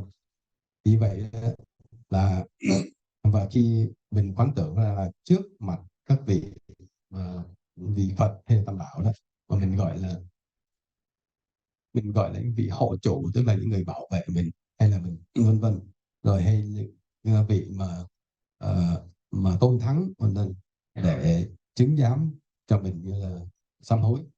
Rồi chúng ta trước mặt các vị, tức là cho chúng ta quán tưởng ra, và chúng ta cố gắng là làm cho chư vị hoan hỷ bằng cái quán tưởng trong tâm ta, rồi chúng ta sám hối tất cả các ác nghiệp mà chúng ta đã tạo, và phải sám hối một cách chân thật hiện tâm tất cả gì chúng ta tạo trước mặt cái vị quan tưởng như vị Bồ Tát hay vị Phật, vâng.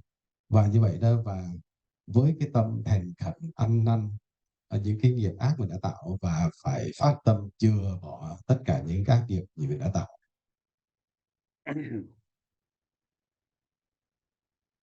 And also we have to support each other, support Dharma friends, and to rejoice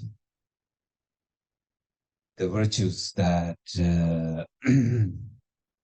other people, other Dharma friends are. Because sometimes we get jealousy when we see our Dharma friends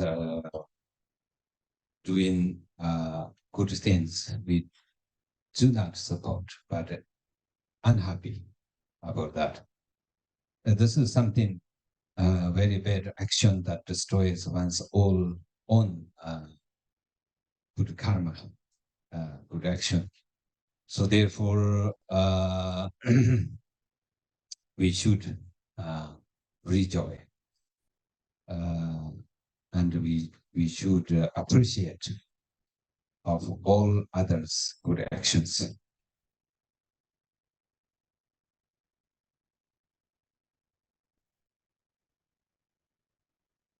Và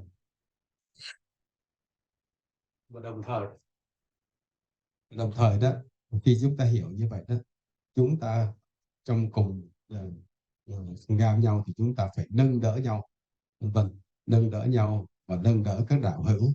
Chúng ta phải tùy hỷ công đức, hoan hỷ với những cái đạo hữu hay những pháp hữu mà họ làm được những chuyện gì tốt đẹp, vân vân, cho Phật giáo, Phật pháp.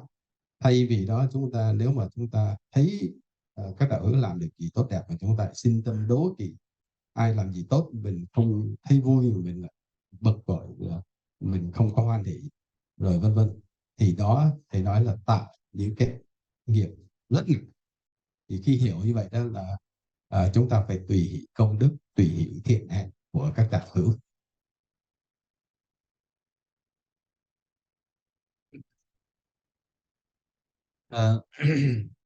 People are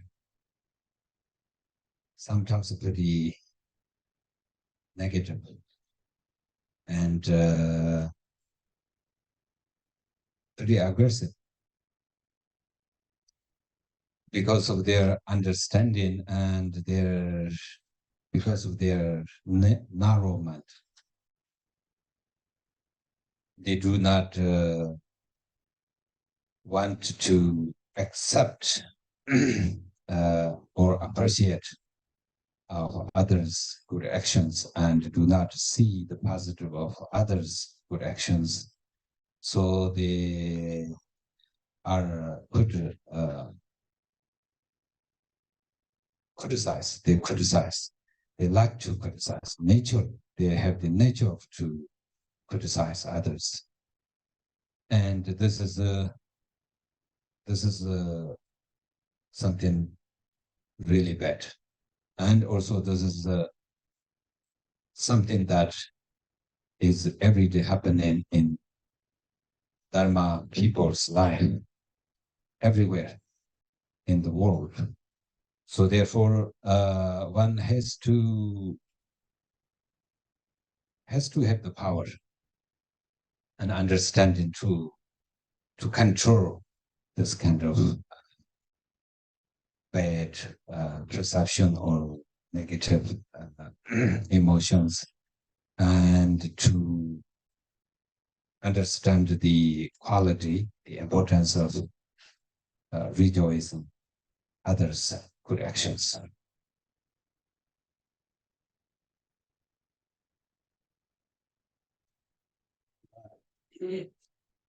Và đôi khi đó chúng ta tạo những ác nghiệp mà chúng ta thấy là người tu cũng hay vướng phải, nó là cái tâm sân hận, đố kỵ khi mà thấy một người nào đó làm được một cái chuyện gì tốt đó, chúng ta không có sự biết là không có hoan hỉ những cái chuyện tốt người ta làm, mà thay vì cái chuyện người ta làm vậy thôi mình lại chỉ trích rồi vân vân, rồi thì cái đó là bản chất con người.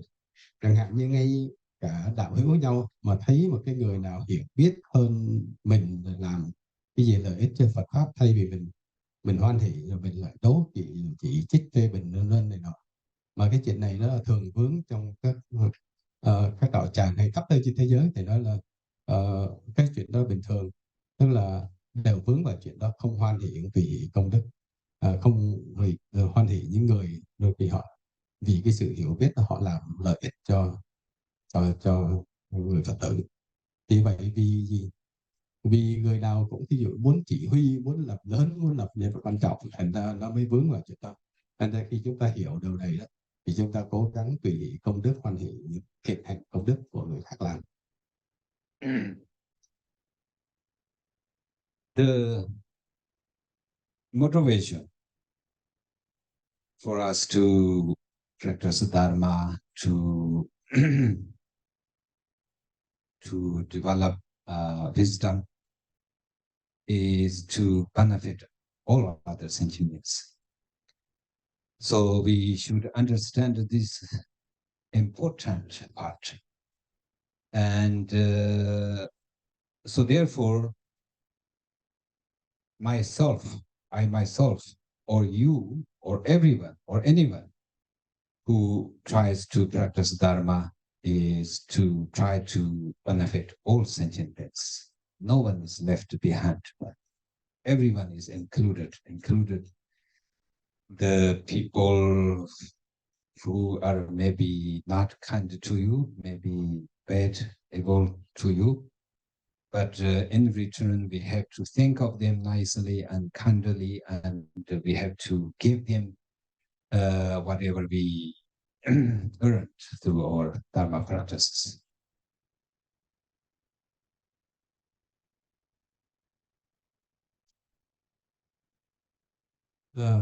Thì như vậy đó là mình cũng phải coi là cái động lực trong cái việc tu hành của mình là gì.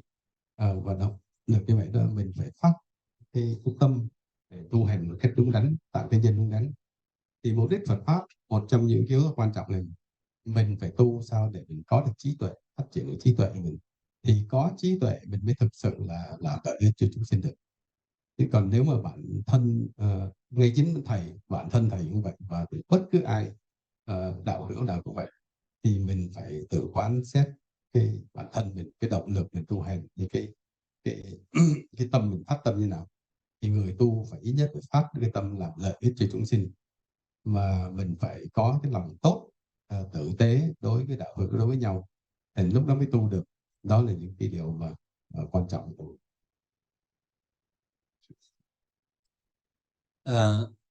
If you are, because of your enemy suffering, then of course your enemy is also suffering because of you. So therefore, we do whatever according to Mahayana teachings is to benefit everyone, all sentient beings. And therefore, Chantideva says, in this way, through performing all of these good actions, may whatever virtue I have accumulated serve to dispel all the suffering of all sentient beings. So, Dharma is practicing Dharma is how to serve sentient beings, how to be kind to sentient beings. And if one is doing this way, one is doing correctly Dharma teachings, Mahayana teachings, Buddha teachings. If one is doing not this way, in fact, the opposite of this way, one is going to the wrong direction, taking completely wrong path from the path of liberation.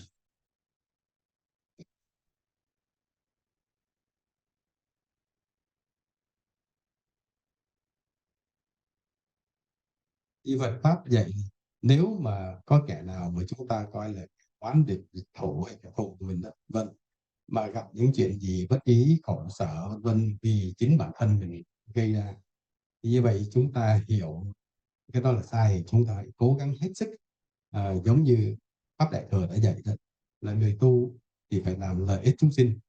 Nếu hiểu như vậy thì theo cái tinh thần đó thì Tổ Tịch Thiên trong luận giải Bồ Tát Hạnh, ngài có nói viết về ngài xin hồi hướng tất cả mọi công đức, tất cả mọi thiện hạnh gì vân vân, để hồi hướng cho tất cả chúng sinh đều được an lạc hạnh phúc. Thì đó chính là cái tinh thần mà Đại Thừa, tinh thần từ bi. Và Phật pháp cũng dạy là gì? Đối với tất cả chúng sinh chúng ta phải có cái lòng thương yêu, lòng tử tế, tốt bụng, từ bi với tất cả chúng sinh. Thì nếu không được như vậy thì chúng ta đã làm sai với những gì Phật pháp thì Đại Thừa dạy. Như vậy là gì? Là khi mà chúng ta không làm như vậy thì tức là chúng ta đi lạc khỏi cái đường tu rồi, và đi lạc khỏi cái đường mà đưa đến giải thoát.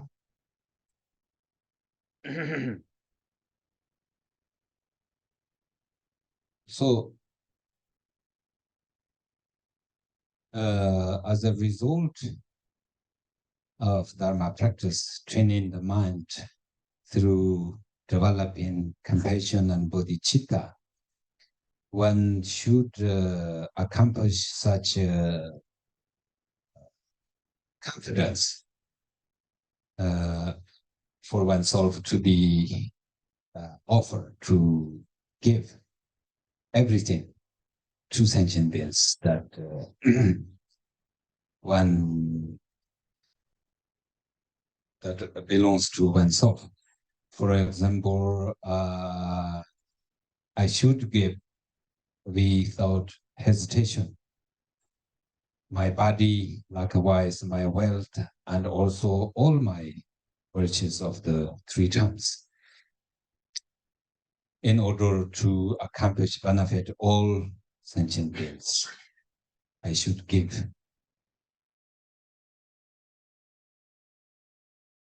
The essence, and this is kind of Dharma that we try to practice, and this is the understanding and the confidence that we try to accomplish.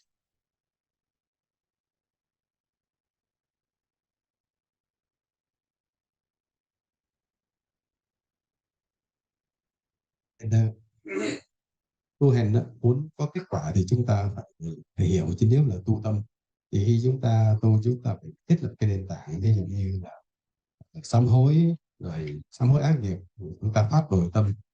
Và khi tu sao đó mình phải phát triển được những yếu tố đó.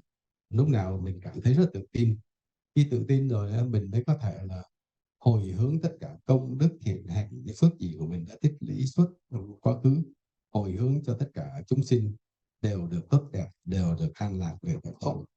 Đó là, và như vậy mình hồi hướng, có thể nói mình cúng dường, ví dụ chữ hồi hướng gì đó, tức là cả thân khẩu ý, tức là cả thân mạng tài sản, tất cả những cái thiện nghiệp gì tốt đẹp cho tất cả chúng sinh và để làm lợi ích cho chúng sinh, mà mình làm một cách rất là gì, rất tự tin và dũng mãnh, thì những cái điều đó chính là tinh yếu của Phật pháp. Còn và khi mà chúng ta làm vậy đó là lý do là chúng ta sẽ có kết quả, cái động lực vậy. Và kết quả là gì? Chúng ta sẽ có cái sự hiểu biết trong cái pháp mình tu, và có sự tự tin khi mà mình áp dụng nó tu hành.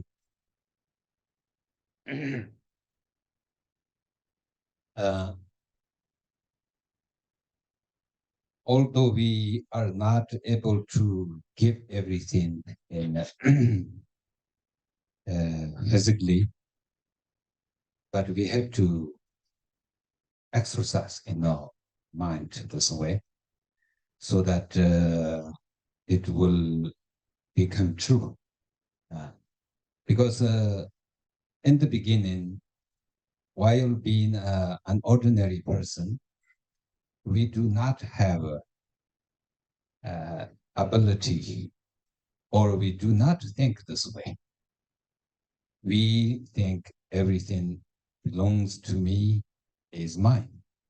I don't want to give this away. I don't want to get attacked from others, by others, but I want to protect myself as much as one can. This is our view, our everyday view, attitude towards our self and our life every day. And practicing Dharma means we have to change the way we see things, the way we naturally have.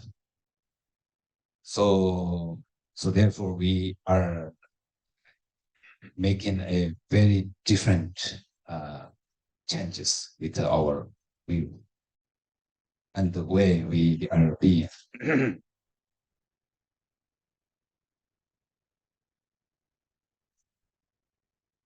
Mặc dù trên thực tế đó chúng ta không thể hồi hướng tất cả hay cho tất cả những gì chúng ta đã tích lũy, vân vân, nhưng mà ít nhất trong vấn đề tu tập là chúng ta phải suy tư bằng cái tâm mình, và như vậy mình tập, ít nhất là mình quán tưởng trong tâm, và mình thấy những cái gì này nọ mình buông xả dễ dàng và có thể hồi hướng cho lợi ích cho chúng sinh.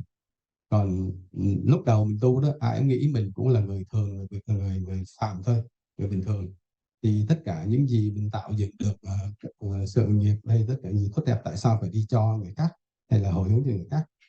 Như vậy mình phải hiểu là gì? Nếu với cái tâm bám chấp với cái phiền não đó, chính là mình hủy hại đi những gì tốt đẹp của mình có. Và khi mình tu theo lời thơ đó thì thực sự khi nói thay đổi hay chuyển hóa tâm mình đó, không phải nói thay đổi những cái lặt vặt, mà một cái sự chuyển hóa vô cùng to lớn, rất rõ ràng. Như vậy mình thay đổi gì? Thay đổi đầu tiên là cái nhận thức của mình, thay đổi cái tri kiến của mình. Thì khi mình thay đổi như vậy đó, đó là cái điều quan trọng, bởi vì mình thay đổi cái nội tâm của mình. Thành ra khi mà thay đổi rồi mình thấy những cái chuyện kia nó không phải là chuyện khó, không phải là mình là cái người bình thường, người phàm phu, thì khi đó mình sẽ có sự tự tin. So, so we have to think this way and say many aspirations for us to be able to think and to become like this every day in our life, everyday practice. And like Shantideva says, being my beings, all the beings, whoever, maybe they harm me, maybe they kill me, or similarly disparage me. Nonetheless, may all of them have the fortune to attain enlightenment. This is a kind of motivation that we have to develop. And whoever makes connection, for example, bad connection, good connection, whatever connection, through this connection, may I benefit them. May they have the fortune to attain enlightenment through this connection.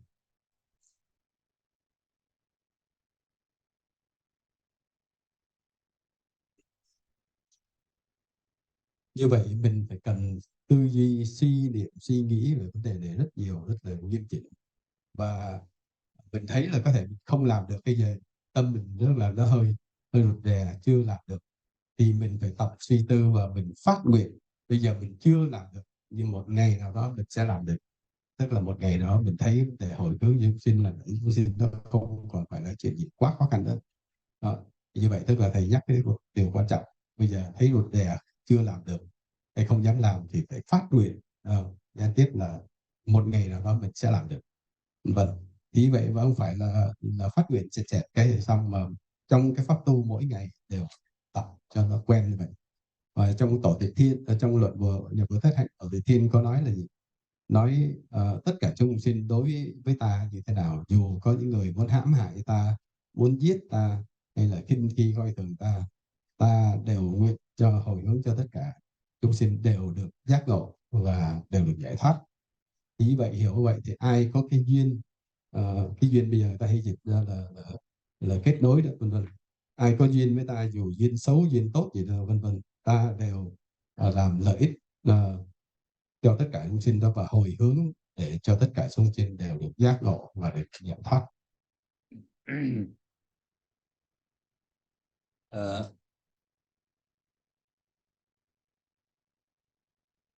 Through the genuine Dharma practice, one can achieve inconceivable result that one can benefit many ways. For example, those bodhisattvas when they're on their training, they're on their path, they say a lot of aspirations. They think of many things to be able to benefit others, and then they will achieve such a power. For example, when there is no food, may I become food. When there is no medicine, may I become medicine for sentient beings. such and such. So we should do the same thing. We should understand these special training and to train oneself this way, so that we will be able to benefit through miracle activities.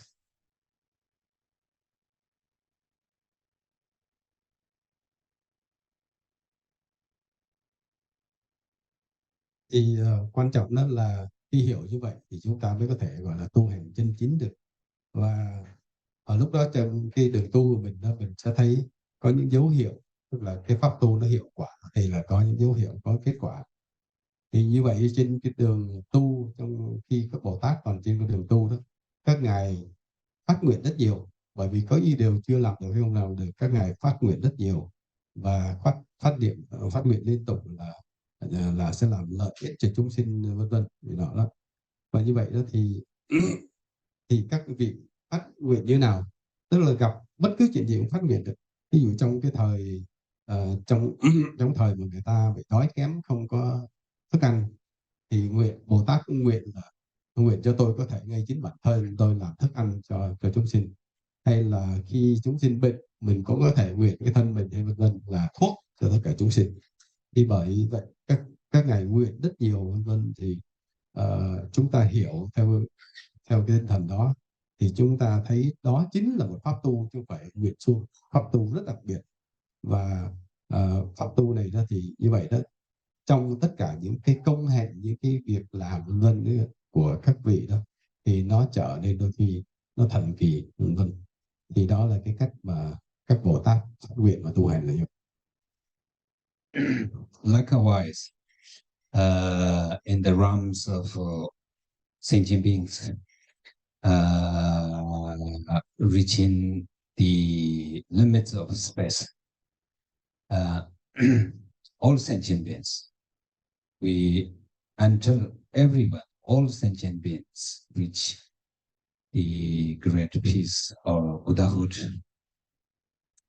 We should say aspirations, and we should have the motivation, and we should develop our bodhicitta, that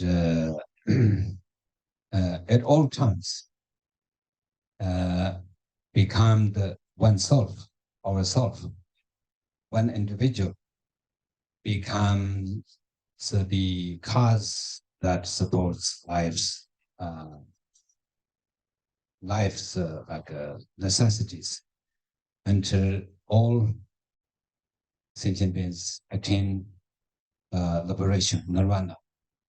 So it means whatever way that one can benefit sentient beings, every single person, I am willing to, and I hope, I wish that I can have the power and the opportunity. This is how we understand, and this is kind of understanding motivation, and this is a power, a result that we want to achieve through Dharma trainings.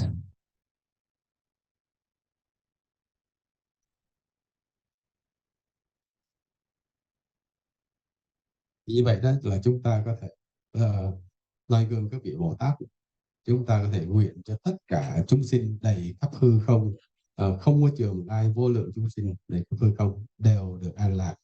Và chúng ta ứng nguyện như vậy, khi chúng ta thường xuyên phát nguyện, chúng ta thường phát bổ tâm mọi lúc mọi nơi, bất cứ lúc nào có cơ hội, thì chúng ta cứ nguyện cho tất cả chúng sinh đều được giải thoát, được an lạc và đều đến được niết bàn.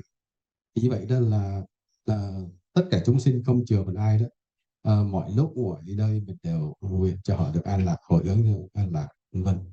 Và như vậy đó, khi tu tập như vậy thường xuyên, chúng ta sẽ thấy có những kết quả do cái tu tập về cái nguyện của mình vân vân.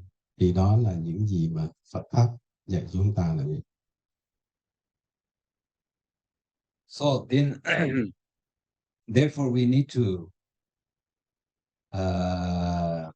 develop our bodhicitta or compassion, just as the Tathagatas or the Buddhas in the past, and how they developed. They developed bodhicitta motivation step by step, established. And we also want to develop our bodhicitta step by step, continually, diligently, so that we will be able to establish the training of bodhicitta motivation as they did.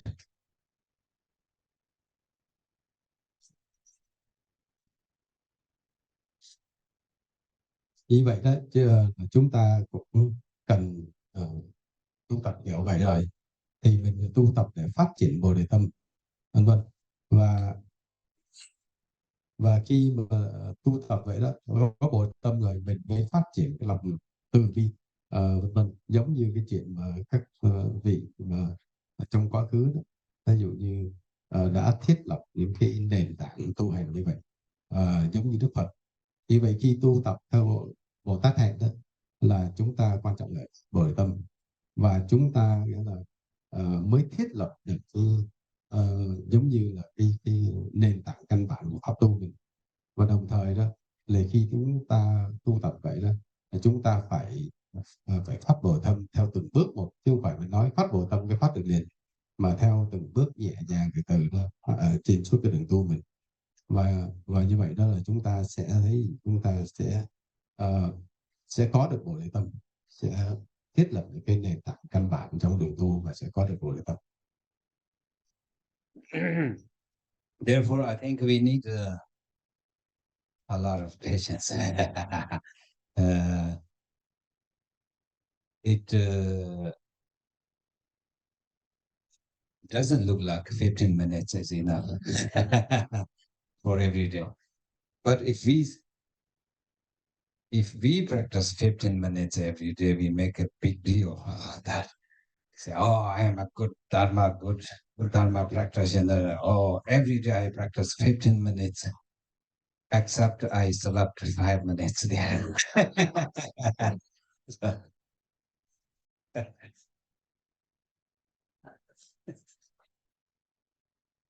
Như vậy đó là chúng ta tu tập như vậy, chúng ta có cái hạt nhẫn nhục hay là nhẫn nại hay là nhẫn nhục ba la mật. Và như vậy phải tu tập thường xuyên, chứ không phải là mỗi ngày mình tu có 15 phút rồi mình thấy đã quá rồi khoe là ngày nào tôi cũng tu tập được 15 phút rồi vân vân, và cho là rất là quan trọng. Thành ra tu tập 15 phút ngày hay là gì, mình nói ngày khoe ngày nào tôi cũng tu 15 phút phát bồ tâm, trừ khi lúc ngủ rồi thì phải tu tập thường xuyên.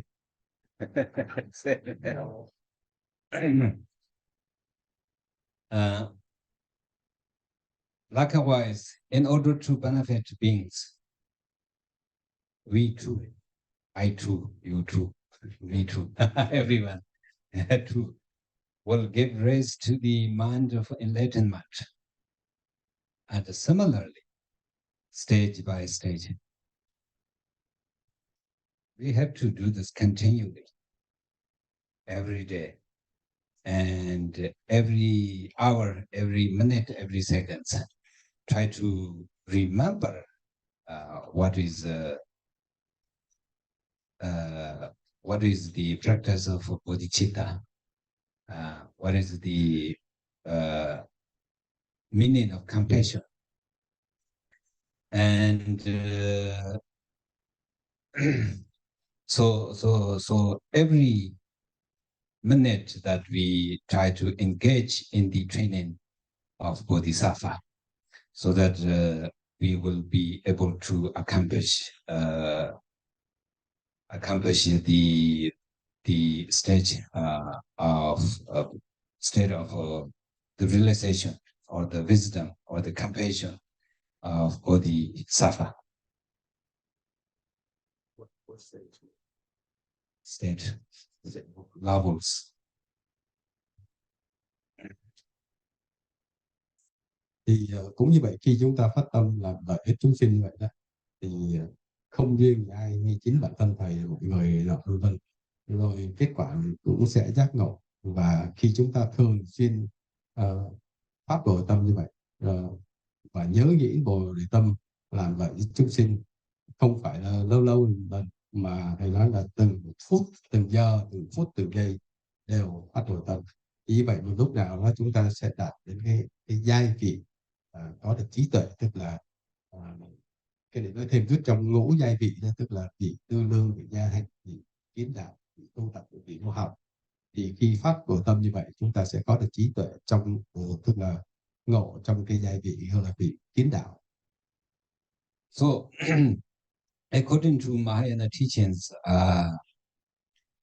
I think the only meaningful thing is thinking about bodhicitta and developing bodhicitta motivation. Other than that, everything is meaningless. So the ways of training the mind of enlightenment or complete the bodhicitta motivation, only that way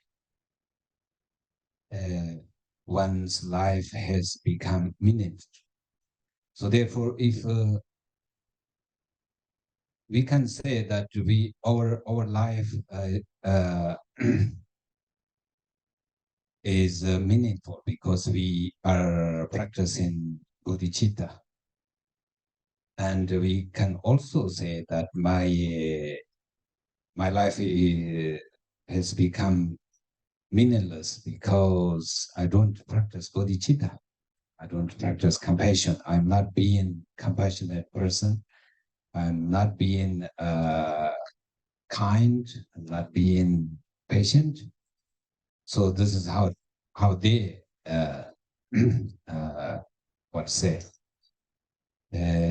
think what is meaningful and what is not meaningful.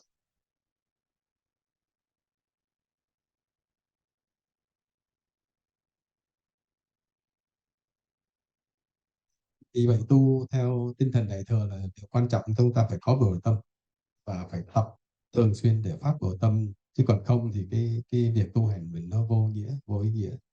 Và phát bồ tâm thì phải phát liên tục, không gián đoạn. Thì như vậy khi mà mình tập quen rồi không gián đoạn, bồ tâm lúc nào cũng phát và lúc nào cũng có duy trì được, thì cái đời sống của mình, cuộc sống mình thì cuộc sống tu hành nó mới trở nên có ý nghĩa. Còn không đó là nếu cuộc đời của mình đó mà tu hành sao mà chẳng phát bồ tâm hay không có bồ tâm, không biết thương người, không có lòng từ bi, không có bồ tâm, không có trí tuệ, không có vân vân, thì như vậy đó là cái cuộc đời vô nghĩa. Bởi vì việc tu hành nó thiếu những cái yếu tố mà thiết yếu quan trọng. Thì nói chung đó là chúng ta tu tập làm sao để có thể có được bồ tâm hay những cái yếu tố.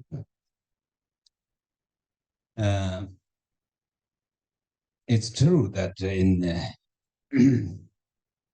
in human society, it's a good thing to be a child of someone is very important, intelligent, maybe rich. Likewise, it's important to be a child of the Buddha. The only way to be a child of the Buddha is to practice bodhicitta, as I mentioned earlier. So once we become a child of the Buddha, then our life is meaningful. Today, my life has become meaningful because having obtained an excellent human birth, and I have been born today in the family of the Bodhi, of the Buddhas. I am now a child of the Buddha because I am on the training of Bodhisattva's way.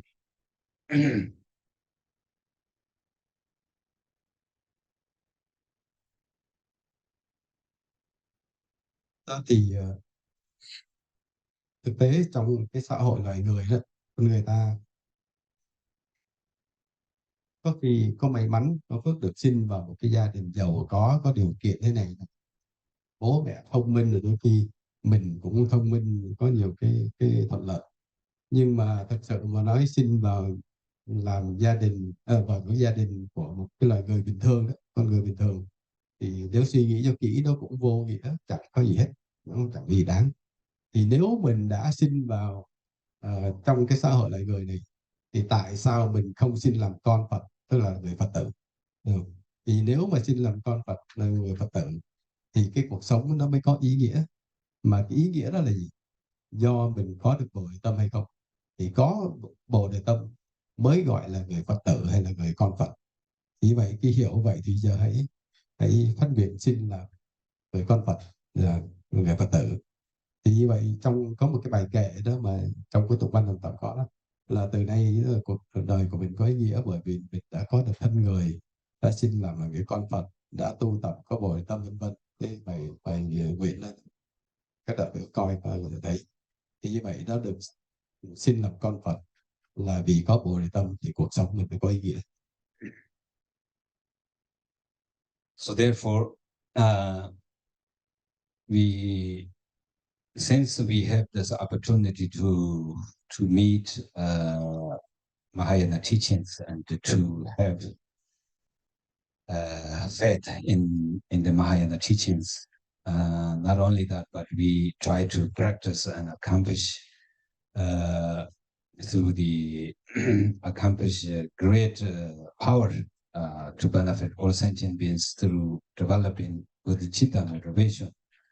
So now I must perform only the activities that are in accord with my family, Buddha's family. Our family, Buddha is a member of our family now because we are trying to practice bodhicitta. Bodhicitta, developing bodhicitta, practicing bodhicitta has the power to bring the Buddha very close to oneself. So therefore, as this noble family, it's noble family is without fault. I must practice without defaming, without going back, without stopping, without regretting, but continually and happily and diligently and with a lot of, let's say, patience. So it's very important to do this way.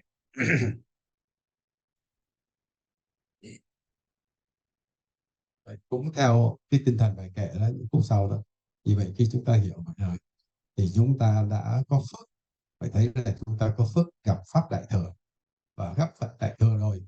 Chúng ta có cái niềm tin và chúng ta thành tâm tu hành để có được cái bồ đề tâm, có được cái đại lực của bồ đề tâm, cái năng lực lớn của bồ đề tâm để làm lợi ích cho chúng sinh. Còn nếu mà không đó thì trong cái bài kệ đó ông nói là mình hôm nay hoan hỷ gặp Pháp đã gia nhập giống như là dòng tộc của các Bồ Tát thì của Phật đó, làm con Phật. Thì như vậy quyết chí không làm ô nhục cái dòng Pháp này, tức là cái trong cái bài kệ đó có không làm ô nhục cái dòng Pháp này. Như vậy là chúng ta cố gắng tu tập một tâm, và như vậy đó là chúng ta khi mà hiểu vậy được cái phước, cái sung sướng rồi thì phải phát tâm mạnh nữa là quyết chí không quay trở lại cái cõi phàm đó hay cõi người bình thường nữa. Bởi vì chúng ta đã làm con Phật thì mắc mới gì phải làm coi con thường dân. Đó là phải quyết chí vậy. Khi hiểu như vậy rồi đó là phát tâm tinh tấn, tu hành nhẫn nhục, tu hành vân. it's a very, very rare chance to understand the importance of bodhicitta and to try to develop bodhicitta motivation. It's not easy. Not that everyone or whoever is trying to practice bodhicitta. There are very, very few people are trying to practice it because that chance is very rare. It's very difficult to obtain that kind of opportunity. But since we have this opportunity, now we should be very happy. And it's very difficult to have like this chance. For example, it's just like a blind person who by a chance finds a precious jewel in a garbage. In the garbage, because there's no jewel, no precious things in the garbage. And even though a blind person cannot see, cannot find, it's almost impossible. But if in any case a blind person is fortunately found a jewel in a garbage, it's something very, very special. And we are blind by ignorance. We are actually blind person because of our heavy ignorance. And in our minds are like garbage, of course. It's a big, big, big, big garbage and deep garbage and trash. And but still we try to find or try to see the quality of we found bodhicitta in the in the minds of garbage. So it's even much more difficult, more valuable. So therefore, we should really see the value of this chance in this life, in the human life, and we meet Buddha Dharma, and we also meet the Mahayana teachings and know how to practice bodhicitta.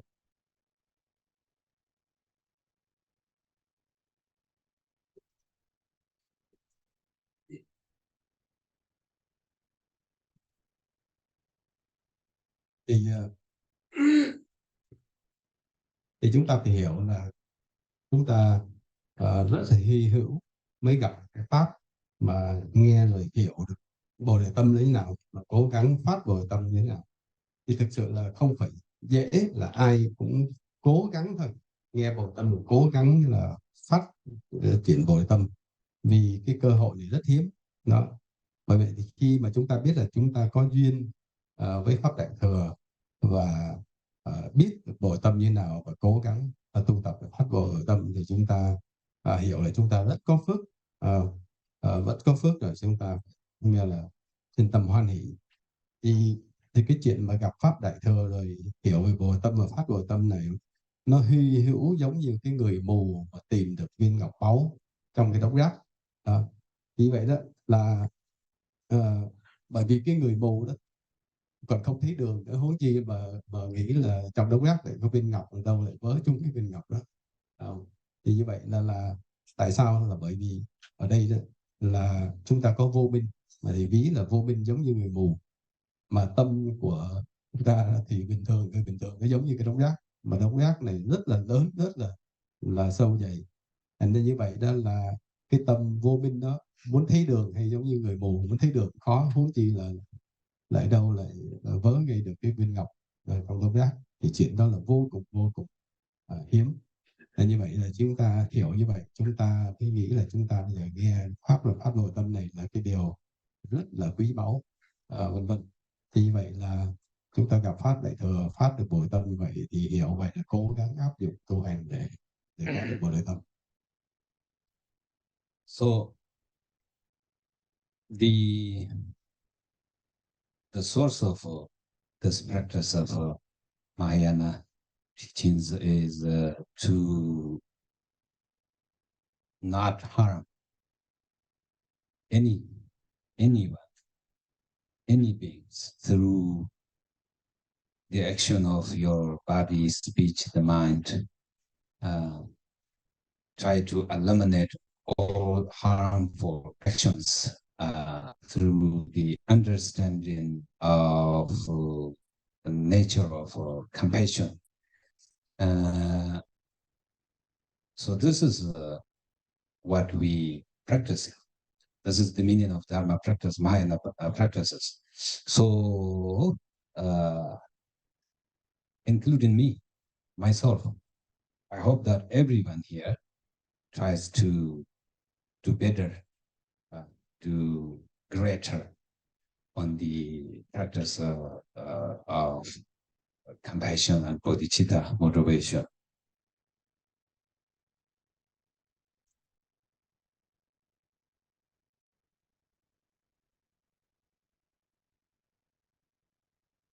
Về cái gốc rễ của pháp đại thừa là không có làm hại bất cứ chúng sinh nào mình qua thân, qua khẩu, qua ý, bất cứ hành động nào.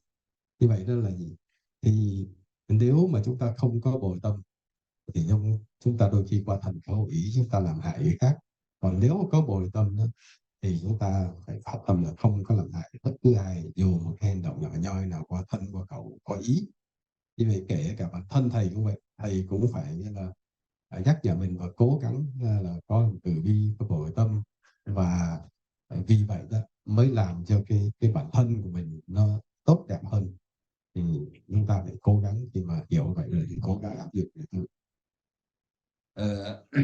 Usually it's a common problem for Dharma people to have a very big mouth and very sharp mouth, but very poor engagement, a very poor understanding or practice. Practice is the real action that we can see. Dharma practice is somehow it's visible. It's something that we can see. So therefore, if you are a good Dharma practitioners, other people can see your good conduct, and you also see yourself clearly. But bad Dharma practitioners cannot see themselves, and so that's the problem. That is very big problem for almost everyone who says that who is Dharma practitioner. When it comes very important big issue comes, then everything is different, totally changed to a very evil person.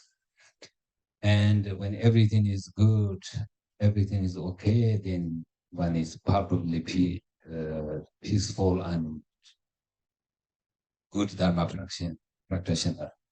But that's a more not real. So therefore we need to be a Dharma practitioner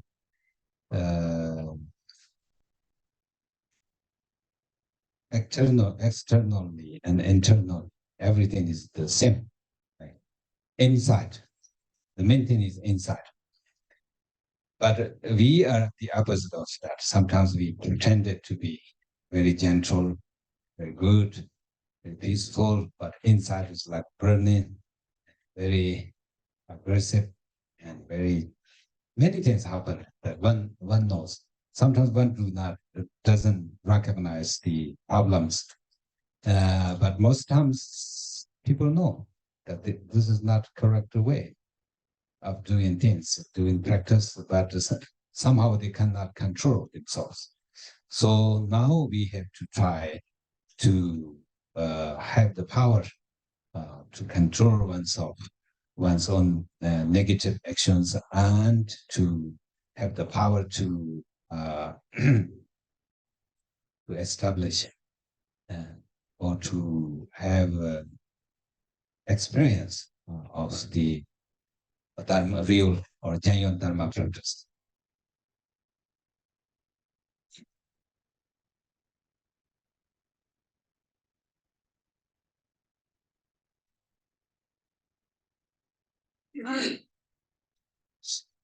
Thì nói là thông thường người tu có cái vấn đề này, tu hành chẳng biết ra sao nhưng mà rất là to họng, lớn nói khoe khoang vân vân, mà miệng lưỡi thì rất là sắc bén, đụng một chút là dùng miệng lưỡi để đối phó với người khác cái này nọ.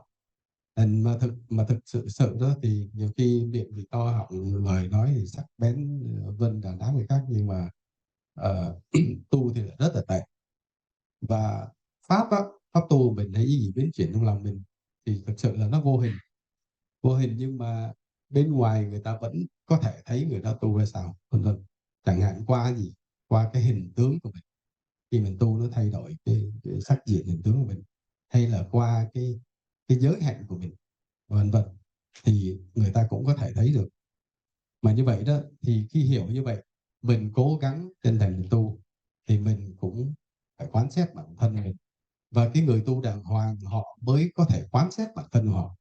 Còn cái người mà tu tệ hay là vậy đó thì họ không có khả năng quán xét bản thân họ, bởi vì tâm họ đã là giả dối, họ tự xưng họ người tu, khoe họ người tu này nọ đó. Nhưng mà khi đụng chuyện một cái thì đôi khi có thể họ thấy là té ra mình là người xấu chứ không phải người tốt, giống như mình nói đó. Và người khác cũng có thể thấy được, không phải tự mình dối gạt ai được. Thì như vậy người tu đàng hoàng thì như vậy nó sẽ có cái thay đổi, vân vân. Và nó bên trong và bên ngoài đó nó phải thuận hợp với nhau. Giống như ngoài mình nói chuyện đàng hoàng tử tế thì bên trong lòng mình cũng phải đàng hoàng tử tế. Còn không đó mình giả bộ như mình người tu giỏi, tu hay, quay mình tu lâu năm này nọ, nhưng mà nội tâm của mình thì xấu ác. Mà cái người mà tu như vậy đó, họ không có khả năng quan sát bản thân nữa, nên là rất là khó thay đổi. Như vậy đó thì chúng ta hiểu vậy thì chúng ta cố gắng kiểm soát cái tâm của mình, kiểm soát cái hành động của mình, vân vân. Thì với tinh thần đó mới gọi là cái người tu hành chân chính. So that was the meaning of Dharma, real Dharma, genuine Dharma, and real meaning of Dharma practice. And that is the real thing. That is the whole thing that we try to accomplish and try to practice. So, of course, we are very forgetful. We are forgetful for many, many, many things, especially Dharma practice. We forget them very easily. And Dharma practice is not sitting there and reading, not necessarily like that, but also to be mindful, to remain your mindfulness and understanding, to see your mind, what is going on in your mind. This is a real Dharma practice. So I think it's good and it's practical to remind oneself sometimes by listening to the teachings, to talks, or reading the books, or meditate, thinking. We have to use all of these methods to not forget and to remember the essence of Dharma practice.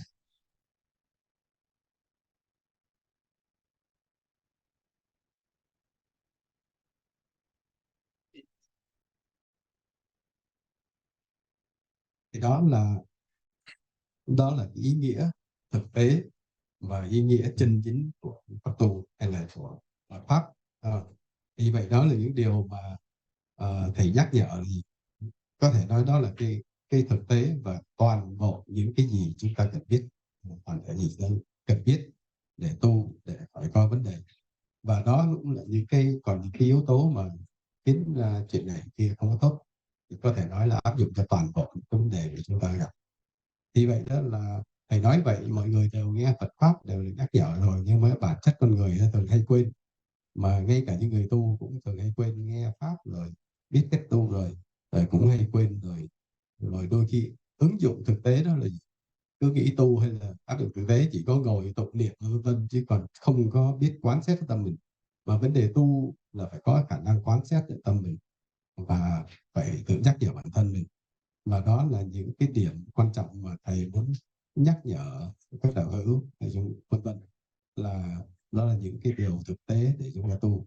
Thì khi tu hành đó là là hãy nhớ nghĩ tới những cái điều quan trọng mà thầy nhắc hôm nay. Thì đó là những điều rất là quan trọng cho cái pháp tu của chúng ta, để chúng ta có thể có kết quả trong cái đường tu.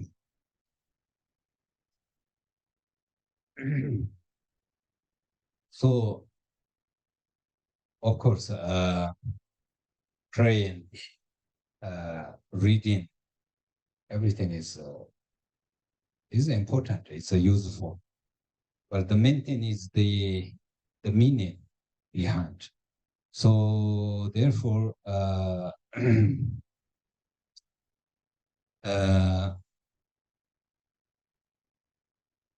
the words like prayers, they have the power to remind you the meaning, what you should think, what you should concentrate, and what kind of conduct you should have.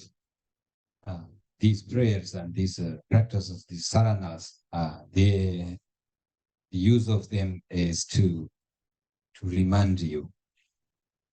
So therefore, we need to use these physical things also, these prayers and saranas, and these are good to use.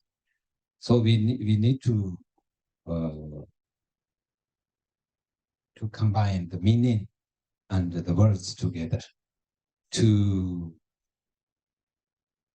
combine the meaning or understanding the action together. And so this is a correct way of Dharma practice.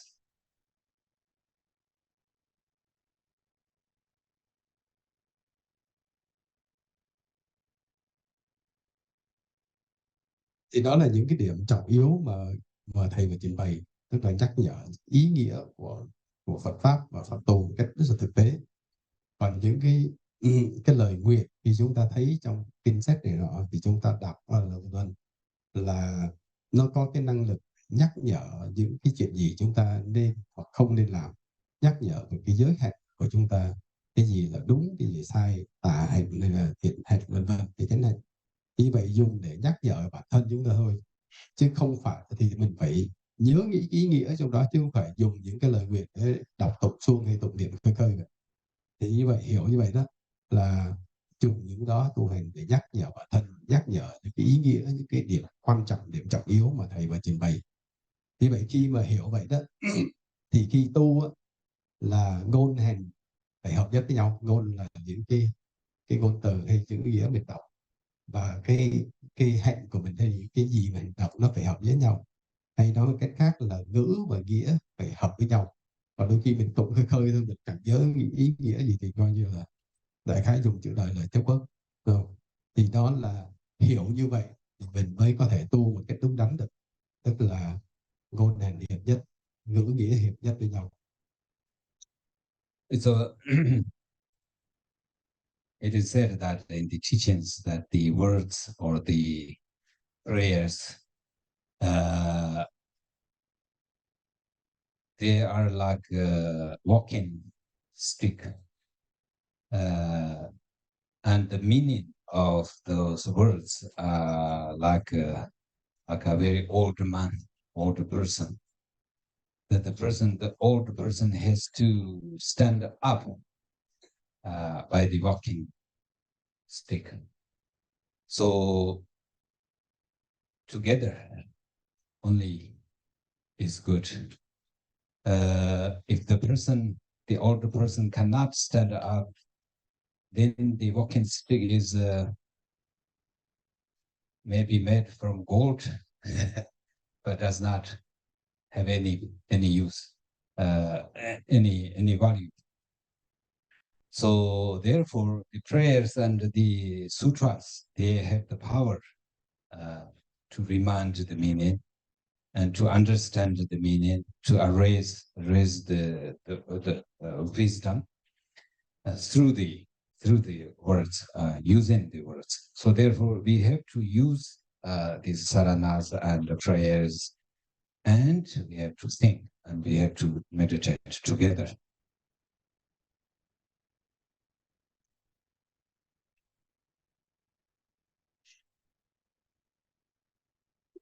Vậy như trong các pháp hay các nghi quỷ tu hay những cái lời nguyện mà chúng ta đọc đó, thì chúng ta phải hiểu là gì?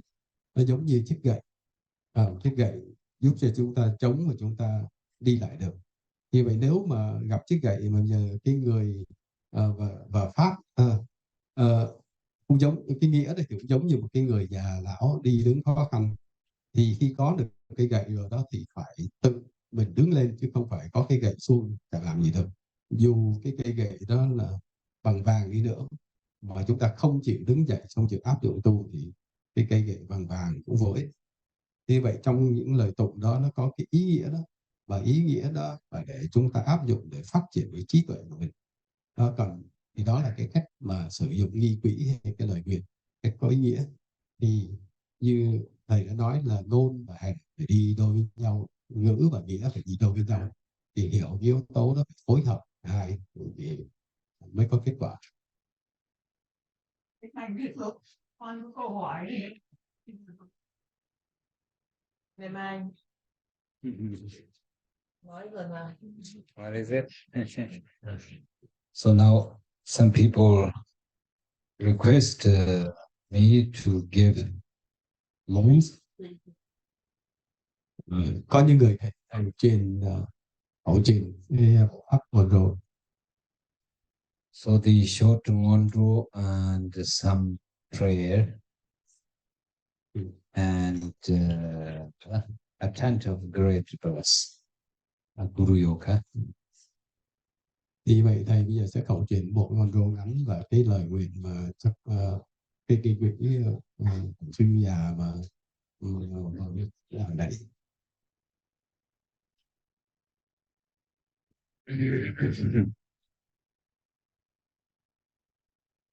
Hungkar Dorje Rinpoche kera markol hang ewa jiksara teli me on rupi naka tukar jandi chenye wa marji uka jero samla ma rudwe o haka kakanga tata tata nyata nata tata tata tata papa papa mera lawa kaka sahaj umaye dharma edo rupa wa edo nama dana kata ya wata de kansa dara da wata pa kapata eso lama jin chizari lama rumpo chunje no takolo chuzuro shinjilo Chulam the door Shinji Lolam Jitrajo Shinji Lontanai Sanchero Shinji Lo Lamakoto Sopaji Jonathan Junigato Batari Lamatan Javana Chamajin Korakan Yato Martin Tulam Toparulami Tuji Zon Konjoson with the Shutaz and Sarbo to Tiran Shanjo or Rajati Kola or the Joseph or Tasona Chenis and Ikuru, the great and Javi was on the Majo Samaji when he sent to Aras and Aptojo. Jimmy Kayang Tombar Pakala and Jeton Chicken Dansi, Giamotin is a Javale Doji Sawa Tokara Shaki Doji Tokan Chavatar Kala, the Nojo Janjis of the Tokala Talai. He gave Java love gender on Sim Dorsim love, Shalom Pater Sadu Samaya Pantapala, Pater Sadu Dino, the Jeton was the Toka, was Boga, Pawatarato, was also the Madras, the Okamas, the Yankaro, was about the Gata, Matavas, Baba. Samaya Sandu Lama Horto to Jason Janajan Morgan, Jano to Lujan and Pacho, and La Branda to Gimati Dong, to Zara, the Bada, and Japan, to the Malu, Sami Sanji, the Port of some Banders, the Samaya Manapaka, Pasal, and about the boss of the wife, possible by Bata, to the boss of the Traces of the President, Banzer Mami Manzava Bama Samaya Sando, Doji Sama giving on to Jinja Lataranya, Dosuna, which we took her home, and all Bats of the Jin, the Living Road. I hear Menala, Lucar, Rome, Banzer Sato, Kasayang of Chernata, and of Jet, and of the Motion of the Layos and Overs upon every Jackasola, Omgar and Amanda, La Home, Saji, but you should have met on the Roger. Sanjijanga Mikro, I look at the Janga Jabatan Gara, the Matala Kanayataria, Mame Power, and the Tokara, the Kubara, the Notahara, and the Jelo to Genevieve. Egyptian Master to the Jam to Jazz, the Jaraba, the technical Savila, Mata, to Ramata, Unica, to Jacoba, to Vizarian, Tomato, Shani, to no Najani Yoro, Shani to Jami, to one of the Pamela, Japan, the Japan, Japan, Just to go upon the show, the military, Japan, io quando io non quando io non vedo non so non mi dico quanto sarò morti di non c'è da perché se tu vuoi se gioco con ogni papà di ci sarà quello con con ci ci sono da di segni la ci sono per per sotto con guardo la vera io che sono da sola che noi ci siamo da ci sono anche dentro va ci sono anni vi siamo tutti che so la era da vi gioco con ma non pata ci sono che so c'è con ogni chi sa che ci sono per posizione sono di tambi di tutti ci sono dove la suja io gioco da tu va me perché l'amore di Dio c'è ma tu perché tu non do non giusto già va non io ma pater corpo ma sotto o canzo do corpo ma non c'è non c'è anche da per sa io la mano solo a Luciano ma non c'ho ma solo la mangara un po' di io le ho creduto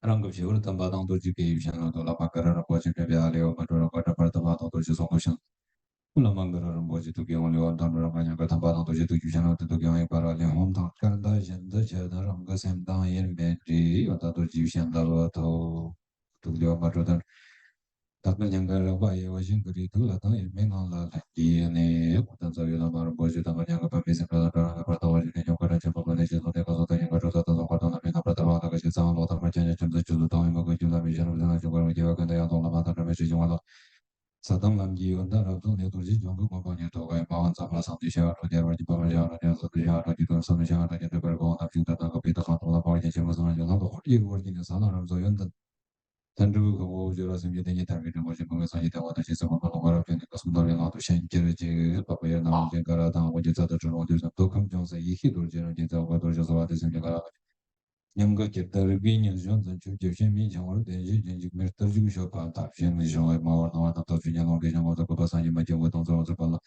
ra ni ki ra ha ma yang je ma zhe de nyam jin jiang yin sa a bo zhe ji ma zo do ri je je ta bi song de ju ge ko ra tong wei shen ju ji bei wa dong zu xiao lo ma ni la ja bi ka 我荣幸我认真了嘛，我说那把讲话就来听到我们这中国人大家一点看了就不到这些常见病毒几多几个当那几个就都些那同了把过来就去年让是去年我是其实让当中见到见到要就这一点见到见到了嘛，都见到那开了看到了，告诉他见个时候他开了什么嘛。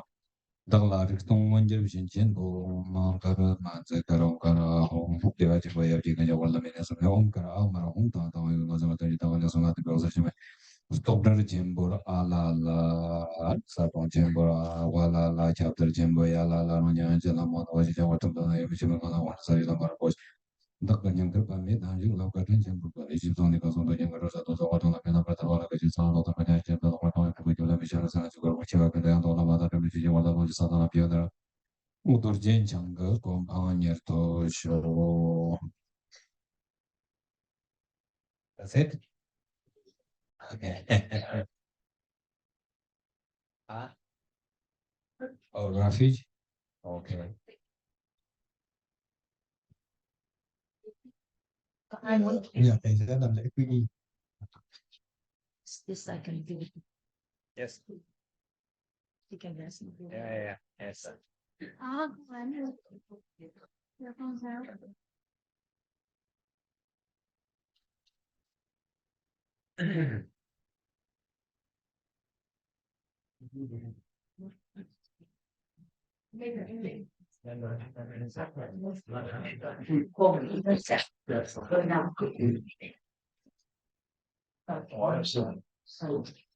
Amen. Okay.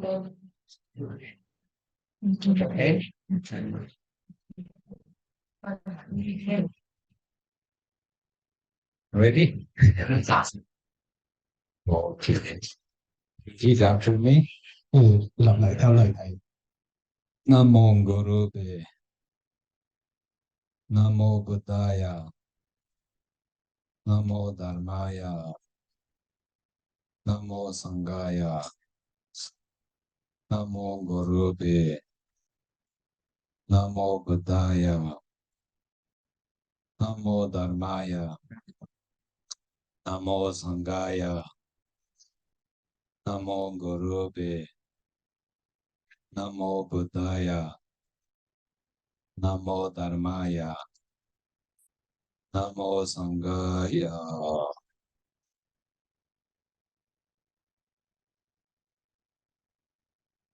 Okay. Thì đại ý mấy cái lời đó tức là các con xin quy y đức bổn sư, quy y Phật, quy y Pháp, quy y Tăng. So now,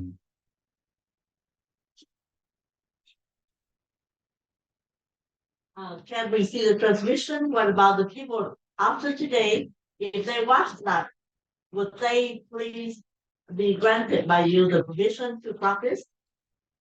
Yes. You mean the long translations?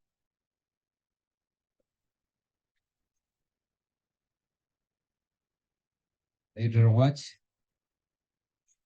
I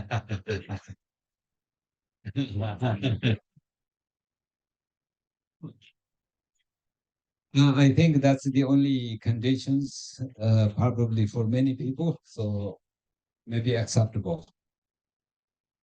Thank you.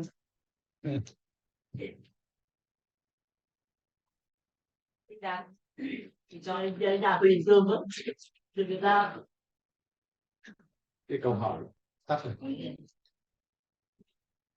Alo, cái câu hỏi là những người mà không có họ pháp cái khẩu truyền của thầy ngay lúc này đó, thì sau này coi lại những cái đoạn video đó có được nhận truyền pháp khẩu truyền giống như người có mặt đây không? Thì thầy nói là trong điều kiện khó khăn đó thầy cũng chấp nhận. Maybe I say a few things related to that subject. So, taking refuge or taking the vow of bodhicitta, the best way, the first one is to be in front of the guru in a person and to receive. This way is the best way. And then also in the teachings it says it's okay to visualize Buddha in front of you and to take refuge in the three jewels. That is also acceptable. And so I think if one is really faithfully and with because of not having good conditions to go and to meet a person, so then maybe they can receive this way. Thì nói là cái điều kiện mà tốt nhất hay là cách mà nhận pháp quy y hoặc là nhận Bồ Tát giới thì mình có mặt trực tiếp trước vị thầy thì là cái điều hay nhất. Nhưng mà đối với một số người không có điều kiện đó vì xa thì họ không đến được, thì trên nguyên tắc trong pháp cũng có nhận, nếu cái người đó thành tâm tín tâm, họ có thể quán tưởng ra tam bảo hay vân vân và đọc những lời quy y, tụng những lời quy y một cách rất thành tâm thì cũng chấp nhận được. Or another thing that in the teachings mentioned that the one can do or take refuge in front of the Buddha's image, like tanka or statues, and also like Buddha's place, like Varanasi, Saranatha, or Bodhigaya, and so this kind of place that Buddha has been And you go there and to thank the Buddha and to take refuge this way. That is also acceptable. Còn những người đôi khi họ không quán tưởng được vân vân, thì nếu họ tới những cái nơi thực tế, ví dụ như Bồ Đề Đạo Tràng hay là những nơi mà Đức Phật đã từng có mặt hiện diện đó, hoặc là không thì mình có thể để trên tượng gì của Đức Phật, của Tam Bảo lên những biểu tượng đó, rồi mình thành tâm, mình quy y hay mình đấy thì cũng chấp nhận. And it doesn't mean that one doesn't need a instructor or like teacher. One needs, and when it is very necessary to have a real guru or teacher to lead on the path. So therefore, they have to make the condition that happen. They have to make that happen. Nhưng mà thầy nói là dù cái kiểu nào nữa mà quan trọng đó là mình phải có vị thầy thực tế làm bổn sư cho mình, bởi vì những vị thầy đó mới dạy pháp, mình giải thích pháp và mới hướng dẫn mình, đưa mình đi chọn cái đường tu. So năm đây thằng trẻ sức khỏe nhẹ thôi nhẹ bé đang làm phải sẽ chẳng chuyện cả là gì và nó thu bài trở về số liên đua show sang chụp xem show làm bộ chế mà kỳ và nó chỉ